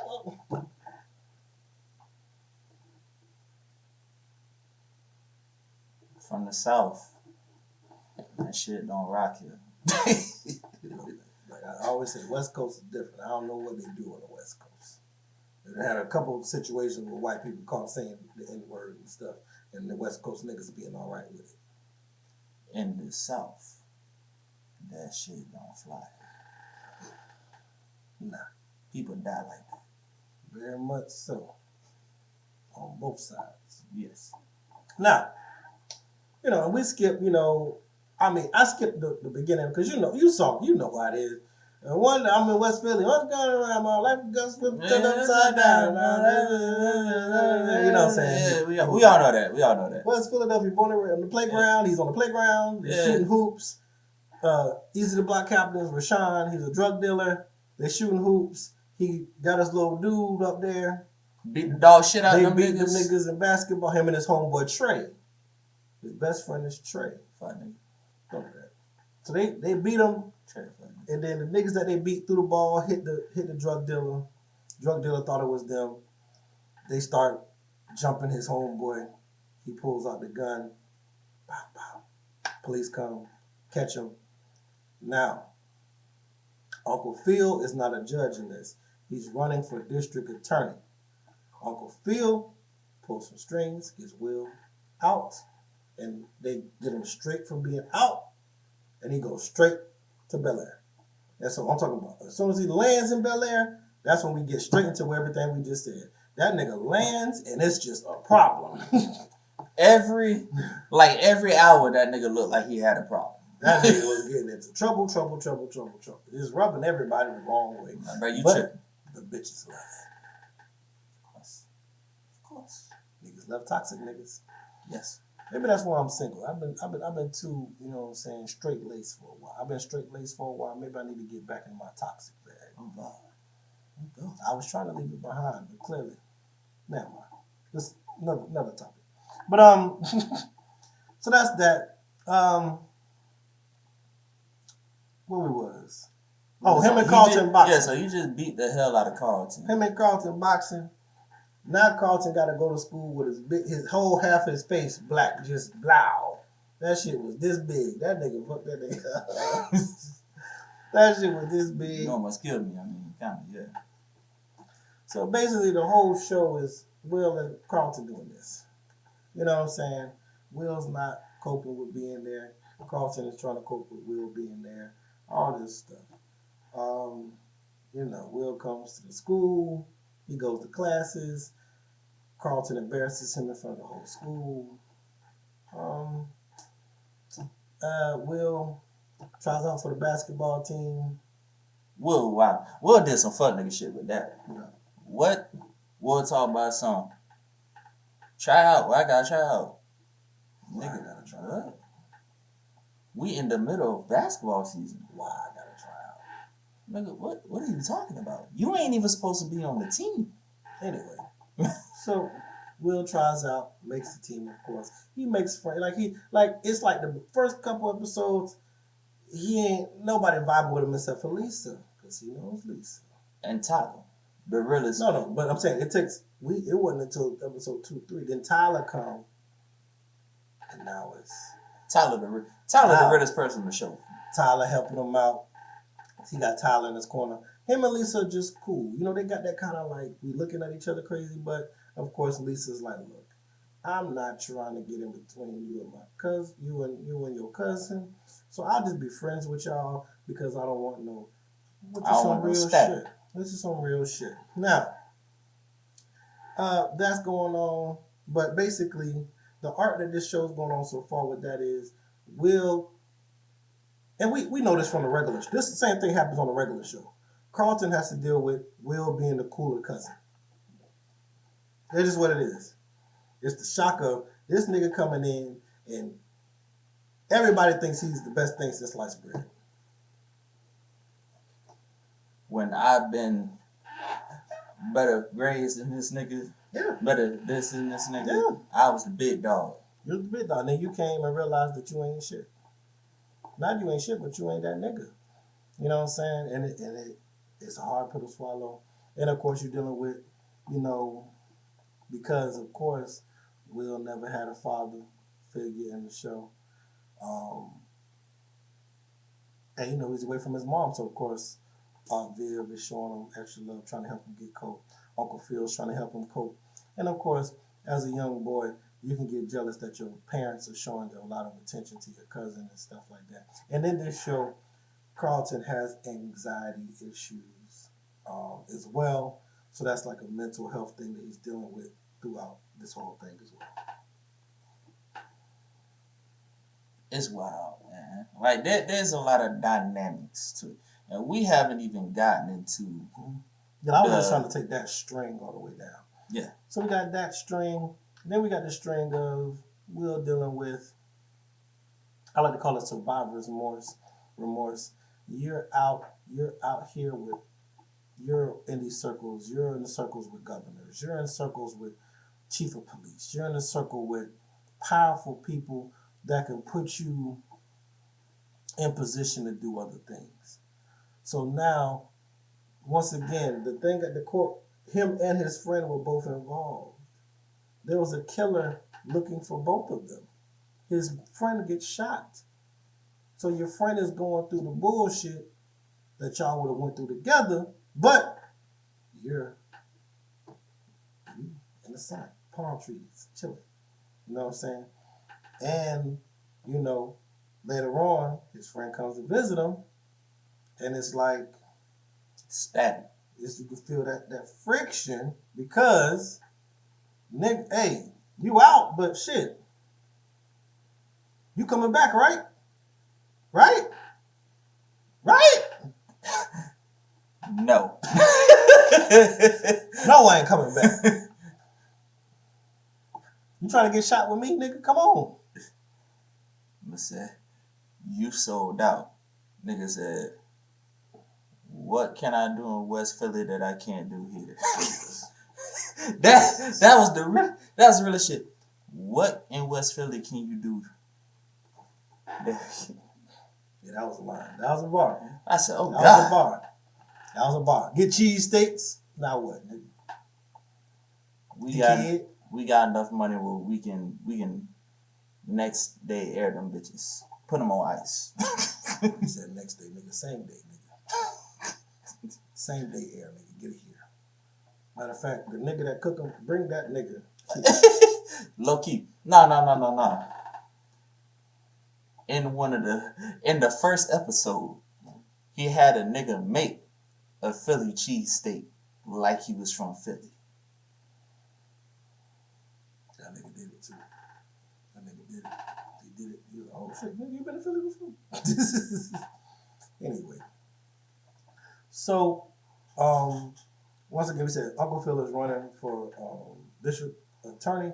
So throughout, we have a little political stuff going on. He has to win back his black vote. The black vote. You know, he's not connected with the black people, and they go to an alpha event. Uncle Phil's an alpha in this one, of course. I'm saying he wouldn't be a Catholic. Never mind. Okay. I'm just saying for a TV show, like TV shows, they would make them. You get what I'm trying to say. So Alpha's the safest one. Yes, Alpha's the safe one. Like Alpha's the safe. If you think of a business, minded person and stuff and all that, you gonna make them an alpha. We're the first one. Yeah, you gonna make them an alpha. Yeah. Martin Luther King. It's like make them an alpha. Damn sure ain't gonna make him a Q. You know what I'm saying? They would make him a Q. Nigga just hopping in gold boots. Like, you know what I'm saying? Y'all know what I'm trying to say. That stroll thing, imagine that with some capitals. See what I'm saying? You get at it. See what I'm saying? You can have it. Anyway, like I said. So he had to go to the little crawfish bowl with the bros and they are giving him static. We ain't seen you in a minute, nigga.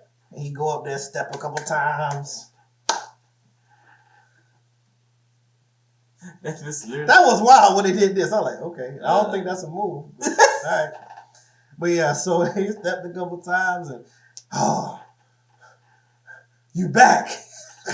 Like, nigga, that's all he had to do was a two-step. All the nigga had to do was a stroll again. All he had to do was a stroll? I'm like, all right. You still got some brother in you. All right, I ain't gonna fight it. Cool, I know it's symbolic. I guess. So that's going on, and we're gonna see, because Uncle Phil took a stand during the last couple episodes. Uncle Phil took a stand against the police, not against, but and basically said we're going to defund the police.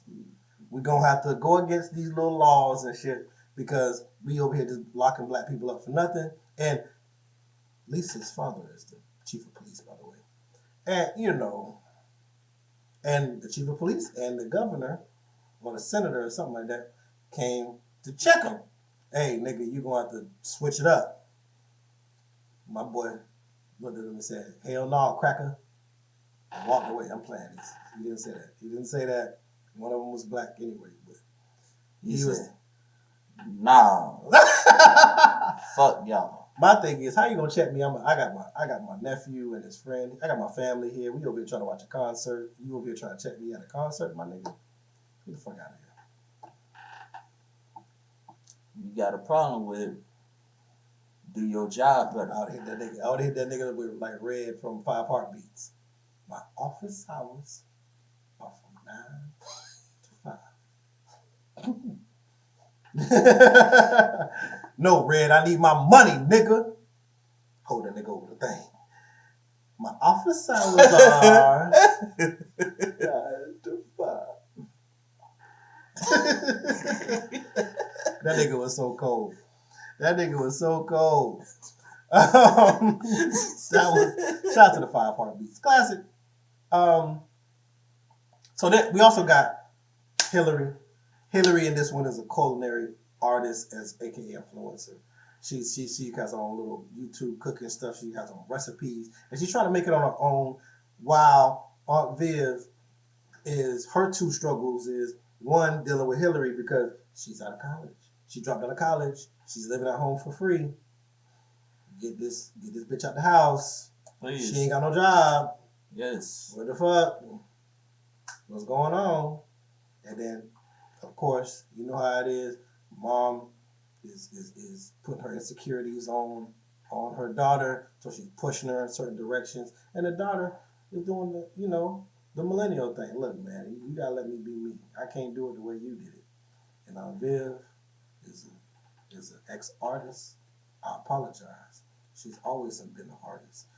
Viv is an artist who hasn't produced any work in years, literally since she had Hillary, who of course we all know is the oldest daughter.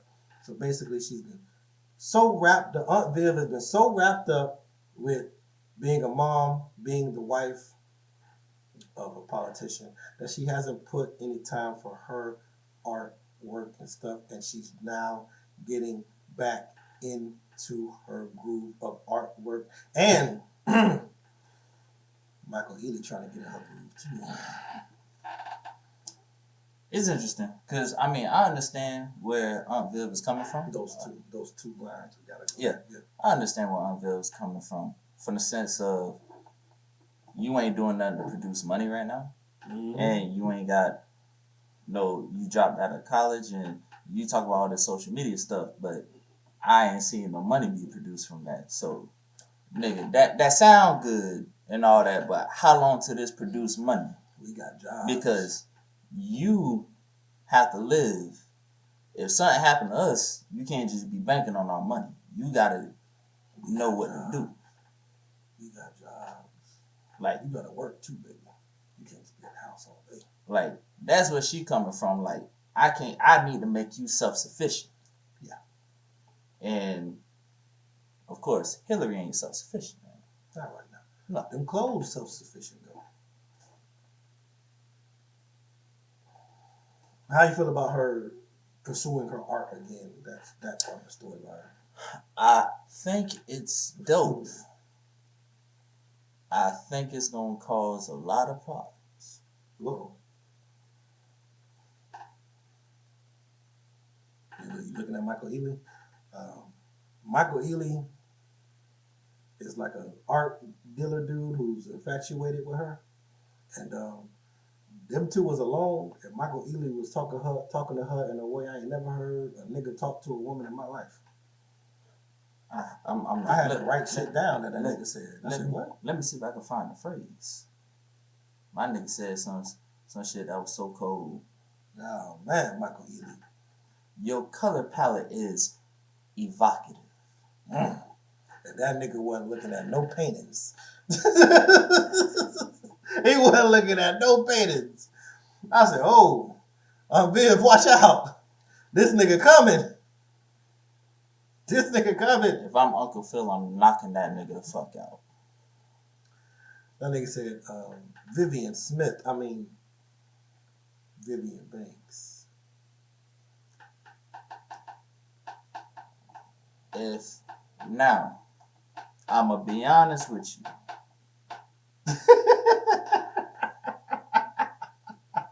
The fact that Aunt Viv ain't tell Uncle Phil that a nigga ran up on her the way he ran up on her,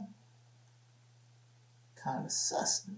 Nah, but what if she ain't realized it? What if she been in her bubble so long she ain't realized it? Cause I'm watching the scene and it looked like she ain't picking up what he putting down. You know She picking up. I don't think she picking up. Bruh, she ain't had inspiration and she randomly found inspiration after talking to that nigga. I don't hate that. She was already starting to get her shit together. She was trying to find inspiration in her process.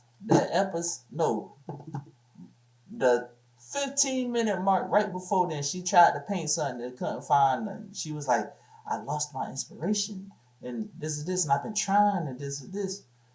She sat down after talking with that nigga. I got a whole painting done. So if you haven't seen it, he has an art exhibit or whatever, and he has a whole section that's reserved for her work. Nigga, I'm trying to get paid. Nigga tell me, hey, whenever you're ready, your work supposed to go here. Excuse me? Shit, let me go exo tic-tac-toe some shit together. I call it Crossroads. That would be cool if a nigga ain't tell you that your color palette is evocative right before saying that shit. I'm just saying. Aunt Viv wasn't okay. Aunt Viv wasn't with that. Okay, I'm put to you like this. Aunt Viv wasn't. I'm put like this. A nigga run up on your girl. Tell her that her color palette is evocative. And next thing you know, she painting shit that she ain't painted in 20 years. You ain't see no problem? No.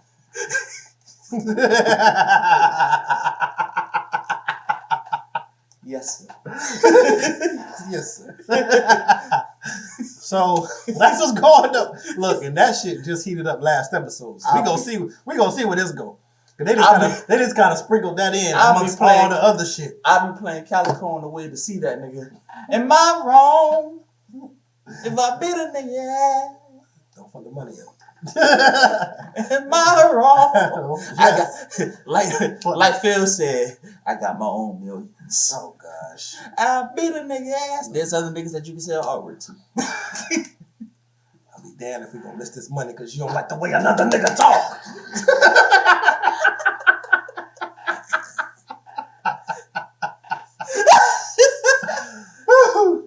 Alright, so I be pulling Nina Brown. Cancel that bitch. I buy a new one. I'll buy a new one. Anyway, so that's what's going on with Billy. Who we missing? Jazz has his own record store. That's dope. Ash. Jazz has his own record store. Okay. That's dope. Mm-hmm. Yeah. Trey came and left. Oh, nigga, fuck. Before we get to Ashley. Jeffrey a whole damn spy. Jeffrey a whole damn James Bond in the motherfucking show. This nigga getting people killed and stuff. Oh, so you think he really dead now? No. Jeffrey arranging people to get killed because Rashad is acting like he want more money. Because, okay, they paid off the drug dealer dude that was trying to kill him $10,000. My thing is this. He should have took the $10,000 and kept going. But he found out that Uncle Phil and them got money, so he wanted more money to drop it. Jeffrey said, I don't intend to pay him. We just drove off. Next thing we hear, Trey called. Man, he's dead. He got shot up in a strip club. They killed that nigga. Jeffrey out here dropping bodies. But I don't think he's dead. They said that nigga got shot in the strip club. Bro, if he was alive, nigga, mind, hold on. He's in Cali. Huh? Yeah. Rashad. Rashad was in Philly. No, he was in Cali. He was not in Cali. But then they just took the plane thing. Remember, because the whole thing, when they took a picture of the plane, he said, I'm on my, said, when I find you, it's on. Yeah. And then that's when he got the thing from the bit saying, oh, yeah, it's on now. I don't think he was in Cali. But either way, I think he was. But he was in a strip club, got shot. Okay. If he was in a strip club, got shot, and lived, niggas would know. This is Rashad. Okay. Like I said, I've been in many strip clubs. Now, one thing I know about strip clubs, they got a lot of back exits and entrances and such. There's a lot of dark alleyways around strip clubs. There's a lot of rooms that you don't know about in strip clubs. Easily could hide somebody. That's all I'm gonna say. That's all I'm gonna say. If I'm wrong, I'm wrong. You know how many niggas you have to pay off for that? If I'm wrong, I'm wrong. But I think that's a lot of niggas you gotta pay off. I'm just saying, if I'm wrong, I'm wrong.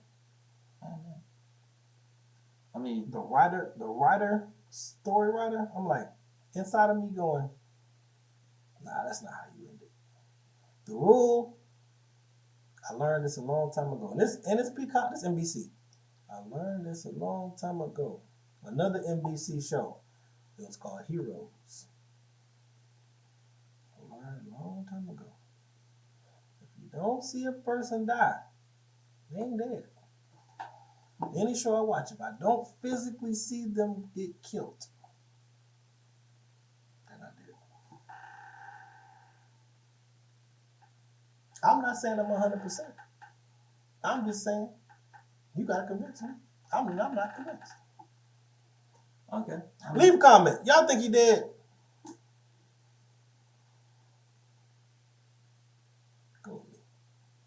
Whoever get the most votes, the other nigga gotta take a shot of apple cider vinegar. Cool.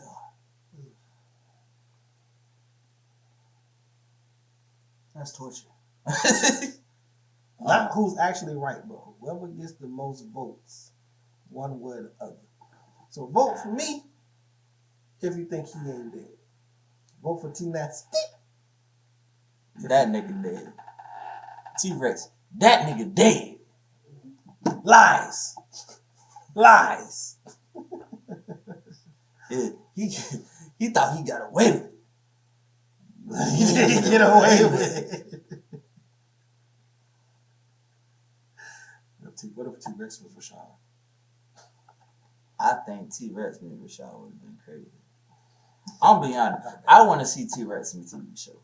That would be hilarious. They don't even need a TV show for T-Rex. Like they don't even need to have him act. Just put cameras in front of T-Rex and just let T-Rex be T-Rex. Jesus. Anyway, Ashley has a very interesting arc that I see upcoming. Yeah. So far, Ashley has been kind of quiet most of the series. She just there to be cute and smile a lot, like little kids often are. And then she sneaks away. She has like a little video game chat room thing that she has. She sneaks away one day to go see her little gamer chat friends. There's another one of them that's missing that she's really interested in. Who's missing? Mm-hmm. And then the next day, Jeffrey finds her because once again, Jeffrey is a fucking secret spy. Remember this guy? Jeffrey just pops up and handles stuff randomly. Jeffrey finds her and he's like, "Look, I know you like somebody in your little group or whatever. It's cool. I got you." And then they go to the skating ring later, and he invites the little gamer people out, and they come and they all that, and you see Ashley lock eyes with this little tan girl. She ain't black, but she whatever. Little tan girl. They lock eyes and they smile at each other. Ambiguous race. Ambiguous, yeah. They kind of smile at each other and stare for a little bit. And then Ashley comes out to Vivian in the next episode and basically says, "Hey." Not Vivian. Hillary. Comes out to Hillary later on and her older sister and says, "Hey, it's a person that I like. This is person that I like, and her name is Oceana, whatever, something, Lucinda, like some obviously a female name." And then Hillary's like, "Oh." And he's like, "Oh, I'm not." Like she was basically like, "Hey, I'm surprised you 12. I'm surprised you looking at anybody, to be honest. But I'm not surprised that you're gay. It's whatever." And then she goes, I wouldn't call myself gay. I find women attractive, but I haven't ruled out boys yet. She's fucking 12. Like, whatever. She don't know what she wants. Yeah.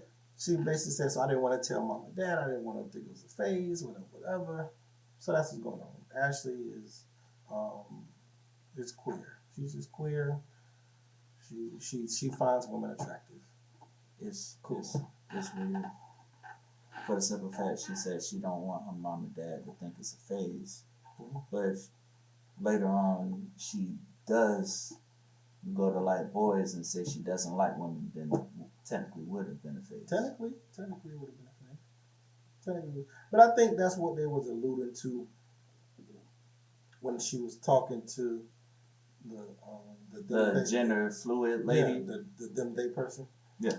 And they was like, "Hey, some people gonna live their lives and be."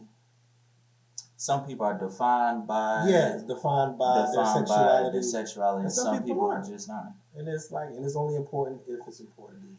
So I think that's the kind of message they're trying to show. It's like, you know what? Do whatever you want. Do your thing. Like, and I'm with that. Now a lot of people didn't like that they made Ashley queer like that. How you feel about it? Okay. So for me, I personally did not like it. Okay. But this is just for me being in the sense of, and this is just how I feel about all shows. Mm-hmm. I feel as though we're at a point where there isn't a show that doesn't, where we worry so much about representation that it doesn't really add anything to it. Okay. So it'll be like, we're gonna put one black person, one Hispanic person, one this in the show instead of worrying about the actual roles and what the show is about. So I'm just like, I feel as though we're getting to a point where it's like, can we just write the good shit and just like, why does everything have to be so? We have to have equal representation. No, you're saying you don't want the shows to have to keep making sure they fill all the boxes. Yeah, like it's like we getting to a point where it's like we're so worried about checking boxes. Try to worst by now. That we're taking things and elements away from it. And I feel as though that's just me, and that's all shows I feel. Yeah. So it's like, it's like you don't really feel that it was necessary to do that. Yeah. So it's like when I see a show and it's like that one black person in the show, and I'm like, and it's like a show that just doesn't make sense that I will feel like a black person's in there. Yeah. And I'm just like, why is like he's in the show just to check the box that we have equal representation, and I'm just like, this doesn't make sense to me. So that's just how I feel about all shows in general. Yeah, I know it's not like this particular thing. I got you. Yeah, I feel like there's some of that going on in Hollywood. It's kind of like, especially, but what you're saying is like, I don't like when it's like they try to check all the boxes at once. So it's like, oh, it's gonna be a show, and it'll be like one black dude, and the one black dude has to be gay, or like, and I mean, of course, it's black gay man, but it's like they're like, okay, oh, it's Hispanic, and they're gay, and then in a relationship. It's like they give all of the stuff to one person. It's like just push it on, white person is dating a white person is dating a white person, another white person dating a white person, and then Hispanic gay man who's in love with a black person. It's interracial dating, and it's like, why does everything have to be on like the? So nobody else doing nothing besides just being white in there. Okay, cool. It just baffles me sometimes. Cool, but yeah. That's how I be feeling about a lot of shows in general, especially when I'm like, there are shows in where I'm like, this doesn't add anything to the character. Okay. Now, as far as with Ashley, they may write it in some type of way where I may be like, oh, this is dope. But like, just as of right now, it's just like, whatever. She's gay. Like, so I'm confused on like, what does this add to her character that is going to make it like, or bring it to a different level or something like that. Like, I just feel like we just checked the box. Yeah. I mean, I think they gave us a little bit when they brought in the gender fluid person to kind of show, like, saying that they had that talk and all of that. But just like we said, we only 5 episodes in, and we done went through a lot of stuff. Yeah. And we still missed a couple things. We didn't even talk about this, that. We didn't talk about Will liking Lisa, and then like, I can't like you no more because your daddy the chief of police. Which is the dumbest shit I've ever seen in my life. Like, that shit don't make no sense. I'm gonna be honest with you. What your dad do for a living, unless that nigga is doing some drug dealing, and I'm like, I ain't trying to get caught up in this bullshit. Yeah. ain't got a motherfucking thing to do with me liking you. I'm like, what? What? That don't make no sense. Like, is this I'm Peter Parker and all of a sudden you the bitch from the first Spider-Man movie where your dad was the vulture and all this other random shit? Like what are we doing? Is your dad out here murdering people on his side job? Like, what the fuck? He hates police. He hates police. You know what I'm saying? And real quick on the Ashley thing, it's like with me, it's like cool. I think thus far, the show has earned my respect to the point of when I say like the writing has been so dope so far, the I can go, I'm gonna see what they do with this. Like, but you said the same thing. I know. Yeah, it's like I know. It's like I'm not. I don't like it right now. Okay. But it's like I'm not like, man, fuck this shit. I'm just like, I don't understand why, but it's like cool. You like Funk Master Flex. Why'd you go with that verse? Yeah. But with me, I was like, all right, cool. Let's see what happens. You know what I'm saying? I just want to make sure. I just want them to write me something. But like I said, this first 5 episodes, they gave it to us. Yeah, they gave it to us. I can't complain. They gave it to us. I cannot. They gave us everything. They gave us everything. Y'all gonna take all this. They gave us everything. We didn't even bring up Hillary in the influencer house. I'm beating them niggas' ass. I'm fucking them niggas up. The black boys and the prank boys. Bruh, one of them niggas wouldn't have made it out. I ain't gonna lie. We had a dinner, and my 12-year-old daughter's at the dinner. Now, we didn't see her in the scene, but they did like a prank. And in the prank, the one boy ran out naked and shook his ass and then ran off. And I'm like, cute. I have a 12-year-old daughter. Why is there a naked man running out? I don't care if she don't like men. She do like men. I don't give a fuck. I'm beating your ass. Yeah, I got children. Like, there's children. Multiple kids. Multiple people under 21. Beating under 18, actually. Your ass. That's on me. Yeah, like, what you doing, bro? Like, for all if that was real life and I'm Uncle Phil, I'm beating your ass. And then I'm filing charges. Yeah, that was wild. Them boys was wild. I'd be nervous with my daughter in the house. Something about that white dude, man. That's talking to Uncle Phil. I don't feel safe around him. Listen, we all know a mother's intuition somehow is never wrong. Okay. When the mom said the house is free, nothing in this world is free. She did say that. Something's gonna happen. Of course. I'm intrigued to see how this plays out. Of course. Y'all got me. You got me. I'm in it. I'm in it. I'm in it. I'm here. I'm in it, man. I'm in it. I care about the characters. I care about what's happening next. What you think prediction.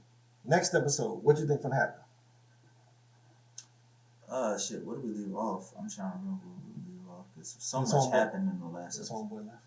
His homeboy left. And then Carlton found out what his dad did. Oh. So Carlton gonna try to play Will on some fuck shit. Mm-hmm. Will gonna be distant with Lisa still. Yep. Will gonna be, my bad. We over here. Mm-hmm. I feel as though the police chief is going to start looking into Will situation. What episode? What episode you think that's going to happen? What episode? Because it's clearly going to come out. What episode you think is going to come out? We on I'm some trying to think. We got. It says it's going to be 10 episodes. 10? Episode 8. 8's around the episode where, like, you normally get a climax of the show. Then 9 is like half of the climax, the other half, and then now we having the residual effects of everything. And then 10 is normally like the wrap up and some type of cliffhanger. Yeah. But I feel like that's gonna happen because there's a lot of things that have to add up. So the police chief's gonna look into the Will situation. Then when they find out, and this is why I say Rashad's dead. When they find out that happened, and then they look into it and then find out that Rashad is dead, that's going to bring up more questions. And that ties into the Jeffrey situation. Okay. So now we have more investigative, and now it's going to be real wild. Now we turn it into Scandal. Now we back to Scandal days. Yes. Now I'm a gladiator again. I remember I was a gladiator back in the day. Okay. My prediction. By the end of the season,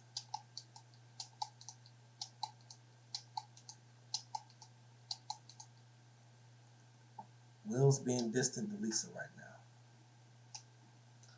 Lisa's, see, this is for all you niggas out there. This is Hollow Tip 101. Play a little different music right here. There it is. Now, when you available for a woman, they don't appreciate it. Facts. When you available for a woman, they don't appreciate it. So when you take yourself back,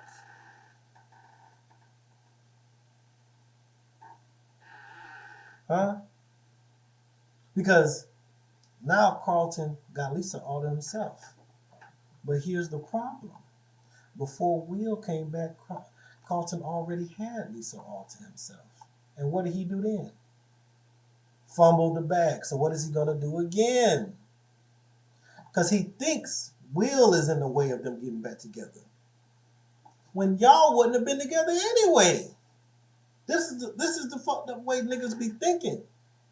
So this is how you make it come full circle. Now Will's going to be distant because Carlton is, trying to big man him right now.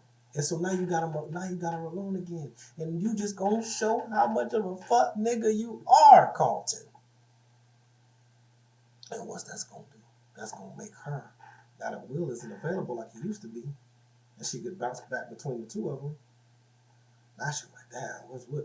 And it's going to make her pull hard at Will. And then they're going to have that deep conversation. And then what Will's going to do? He's going to open up to her. He's going to be vulnerable. He's going to tell her about what happened in Philly before he came. Because Carlton going to be a bitch nigga because he's jealous, and he going to tell her first. And he going to tell the the MAGA version. And then Will, she going to go, Will, what? Tell me the truth. You know women do that. Tell me the truth. So Will going to come. He going to go, you don't even get it. This is what really happened to me. My friend got shot. This, that. I was scared for my life. This. And then they go kiss. Season finale. Come on now. Season finale. And I'm going to be real. If it don't happen like that, Peacock, call your boy. Peacock, call your boy. I could write you an episode, nigga. I got experience. I write. This is what I do. Nigga, we done gave, nigga, I done gave the whole, my situation, and you done gave your situation. They could both happen at the same time. Yes. My shit could be episode 8, half episode 9, and yours be 9 and 10. Cliffhanger, nigga. Cliffhanger. Huh? Because that's what we're here for. Everybody loves a good love triangle on the show. Everybody loves a good love triangle. And we know. We pointed it out already. Will was a bitch nigga from the jump. Yes. But now that we're here. Now that we're here. I'm just telling you how it's going to go. Now, if it was some real niggas in the situation, yes. I would have been like, it would have been like this. Because. What up? Who that man? That one? Yeah, at least. Oh, that my ex. That's kind of fine, man. Yeah. That's you. What you trying to do with that? I mean, I was trying to talk to her, but she ghosted me, but it's probably. So that was serious. That was serious? Yeah, it's something serious. Okay. So if I was to try to holler, you wasn't fucking with it. Be real. Real nigga. You know, be real. Trust me, there's plenty of bitches. There's a bitch right over there. I'll go holler at her. I was feeling that way for a minute, but she deaded it, so she ain't looking like she trying to come back, so it's all you play. Oh shit, nigga, you ain't said nothing. Alright, cuz. You sure, cuz you know I got you. We family. It's all good. Alright, nigga. What's up? That's the end of the show. That's how real niggas handle things. End of the show. That's it. Quick. We ain't got none of them problems. I ain't gotta almost drown. You ain't gotta be out here getting hit in the face. You ain't gotta be, you know what I'm saying, niggas getting kicked off the lacrosse team. Like all this extra shit, we ain't have to go through none of it. A simple cuz. Who that? That's you. We could have handled the whole thing. With a conversation. When niggas don't, fuck niggas don't like to have real nigga conversations. But that's for another episode. Another episode. And speaking of that, with the last episode and this episode, we done went 2 hours and a half. Yeah. Definitely splitting this shit up. Y'all about to watch this twice. I'm gonna keep it built. I'm gonna keep it up. Be lucky I'll cut it up like I did them singing videos.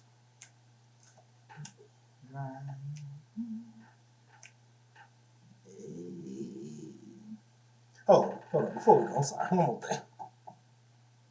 I might cut this part out. Cut this off too. All right, y'all. Look, one more thing I want to talk about. Oh God.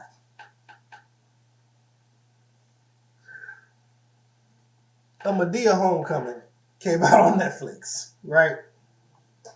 I know exactly what the fuck you gonna say. No, sit down, nigga. Sit down, nigga. A Madea Homecoming. I watched it. Some water. Look.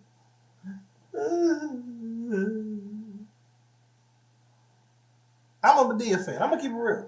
This a whole episode. I'm gonna keep it real. This whole goddamn episode. I'm a Madea fan.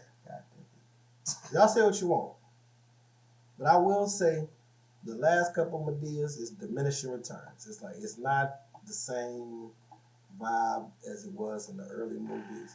Whatever. Cool. So I turned this on, right?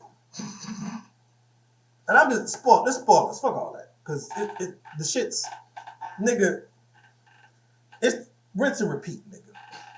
It's Madea. Yeah, it's Madea. Rinse and repeat. It's the same shit, whatever. All the time. They had one surprise, though. So it's two homeboys, Mm-hmm.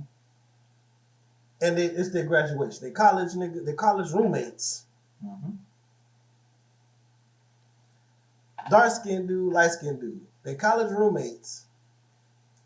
Oh, I see where this is gonna go on. And they go into Medea's house.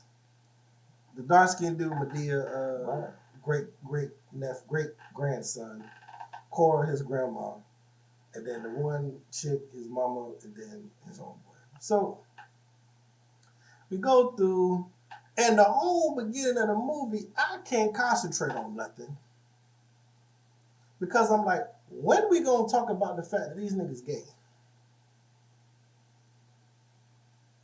The minute that you said it was a homeboy and his roommate, and one was dark skinned and one was light skinned, I said these niggas gonna be gay. No, but I was like, it was one of those things where I was like, why? The fact that you said that, and when you said that, I immediately said, "Oh God!" I knew what the fuck was gonna happen. Look, but this how Tyler Perry gets you. So I was like, when we gonna talk about these niggas gay? Like, is this a lot of like pausing when they talking to each other? It was just kind of like weird. One nigga had capris on. I'm like, all right, cool, bro. Just be free. We ain't got like, why we tiptoeing around this? I don't want this to be the whole movie because this nigga's clearly gay. The dark skinned nigga I'm talking about. He was like, the nigga was clearly gay. Because he dark skinned. Don't do that. So anyway, the Boondocks told us already. So he has this whole thing, and he's like, look, I need to make I need to make an announcement to the family. I let y'all know I'm gay. And everybody do this. Okay? Nigga, we been new. I'm like, okay. Whew. Now we can move forward with the movie. Because it was killing me. I was like, why are we doing this? This is too much. It's too, like, all right, nigga, it's too simple for the, like, let's move the plot forward. So we came through. Now the mama in the kitchen, she, yeah. And so the light-skinned dude, half white, right? His family then came from, he's not American, he's from Norway. His family then came from Norway or Belgium or something, one of them places. No, Ireland. His family's from Ireland and Belgium. His Irish white family, his great aunt and his other aunt came. And now they just at Madea house. So it's just these white people and it's the white and black thing going on and whatever, right? It's cool. You know, it was all over the place, bro. I want to be honest. So the dark skinned dude, mama in the kitchen. Now the mama is, if you've seen her, you know her. She's one of the actresses you've seen before. Mm-hmm. But I can't put my finger on where I know it. Oh, she was the show The Game. Yeah. Janae. Derwin baby mama. Janae. That shit. Yeah. Oh, shout out to her. Still looking good. I ain't mad at you. All these years later. Whew. But, so she in the kitchen, and she was like, yeah, my son came out, but made an announcement, but light skinned dude didn't make no announcement. And I'm like, what's going on? All right, whatever. So then I fell asleep. Right? I don't know how long I was asleep. No, because I'm sorry. So, my bad. Let me back up a little bit. The whole thing started because the mama of the dark-skinned dude, she has a sister who's a cop. And her best friend is a lawyer who's the one that was over her divorce to the bald-headed dark dude.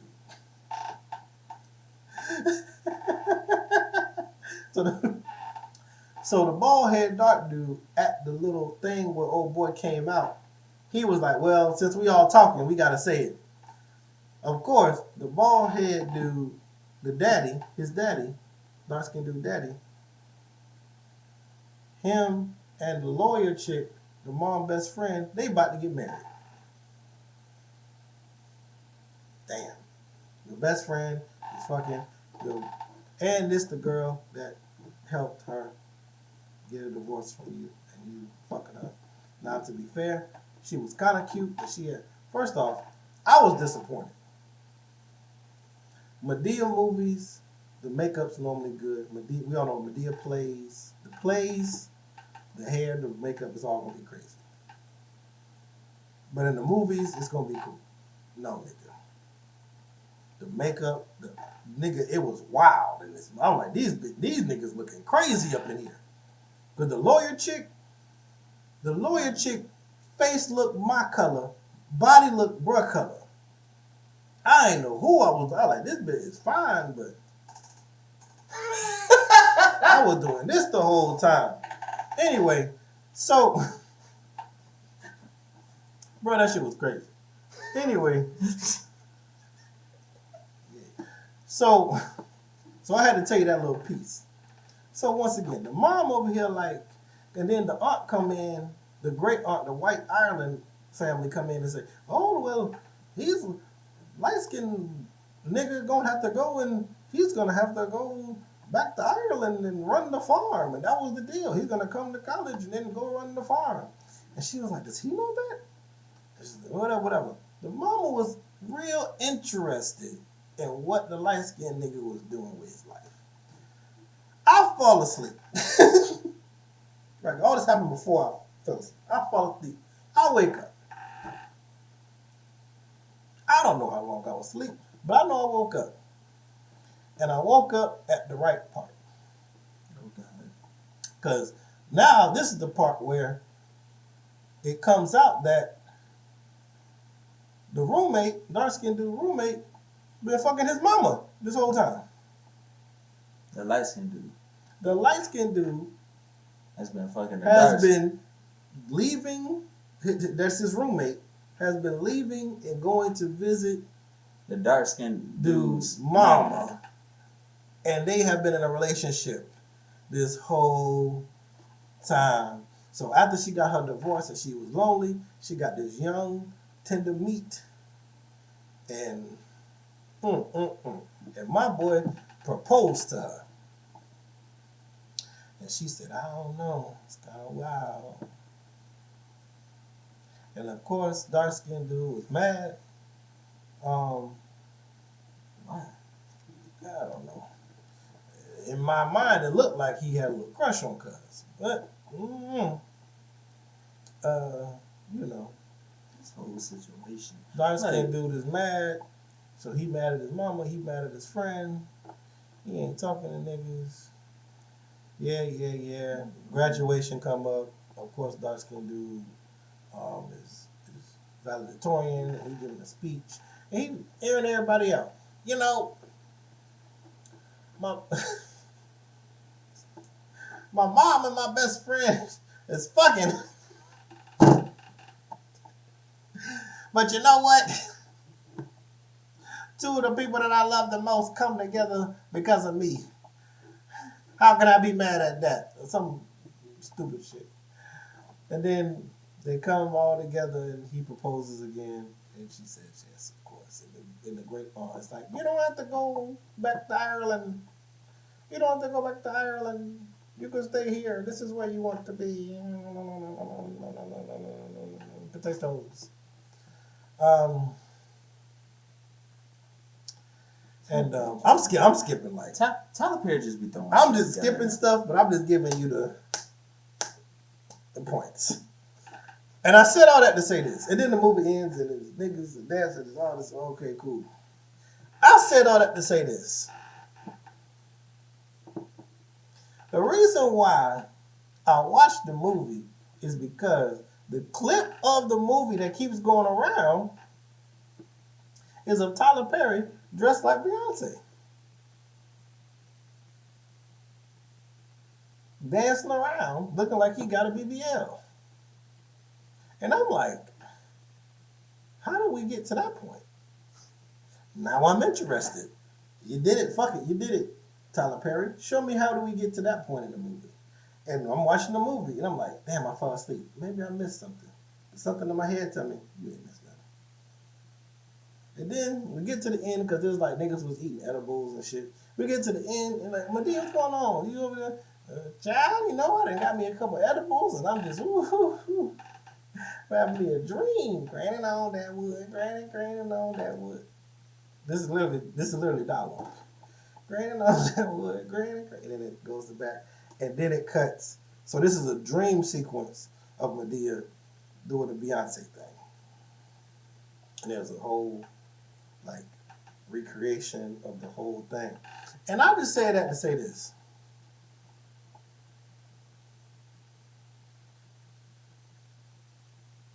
Because, I mean, like, nigga had custom shirts, custom uniforms for the band. Like, that part looked like there was more attention to detail than the movie. So, you wanted to do that so much. It looked like, how can I justify me dressing up as Beyonce? I'm gonna make a whole movie, and I'm just gonna make it the end credit scene. We gonna insert the Boondocks Cross Dress for Christ part right here.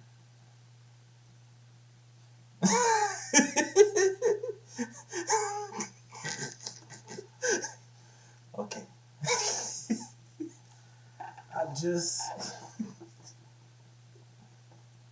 I just don't even know Lord. what to say. It was just, I was so confused. You know what to say. I was just confused. Because it, like, excuse me. Like, the name didn't make sense. Like, everything about it was geared towards the Beyonce thing. And the rest of the movie just didn't matter.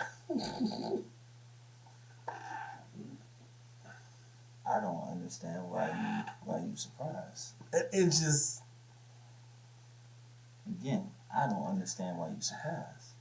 if you wanted to dress like Beyonce and dance around, you could have just did it, but you didn't have to give me this outrageous story with horrible makeup and horrible, just the Boondocks told us what it was.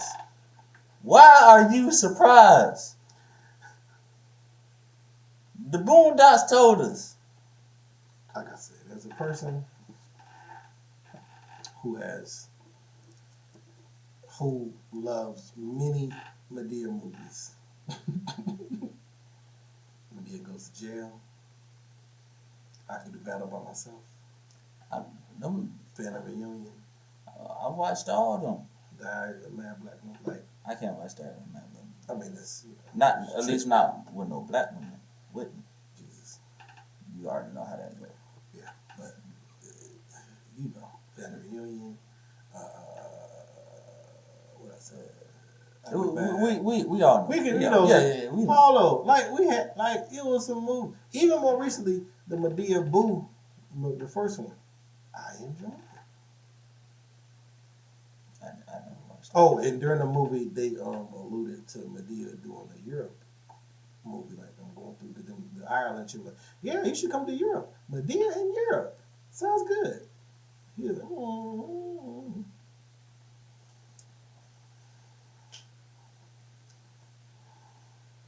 I don't even know why you watching. I don't even know why you watching. I'm done. Nigga caught my interest, and I was like, you know what? Let me see how this goes. Because I was like, how did we get here? I was just so baffled by the clip. I was like, I got to see how we get to this. I want to see how he write this together. And he didn't. I'm done. He didn't. I'm done. He didn't. And you know what? It was my fault. Yeah. It was my fault. Yeah. That one was completely. I for no reason at all. Mm-hmm. For no reason at all. At least you know. You know, shout out to Tyler Perry for having the power to do things that he wants to dream that he can do, and he can do everything he wants to. And with that, I would like, before he talking more about this cross-dress for Christ nigga, cue the cross-dress for Christ, right?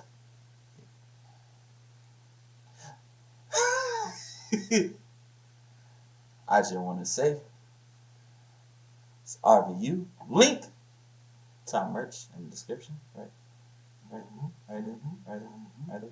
We'll put a link to the music, probably right there, probably on his forehead or some shit. I don't know.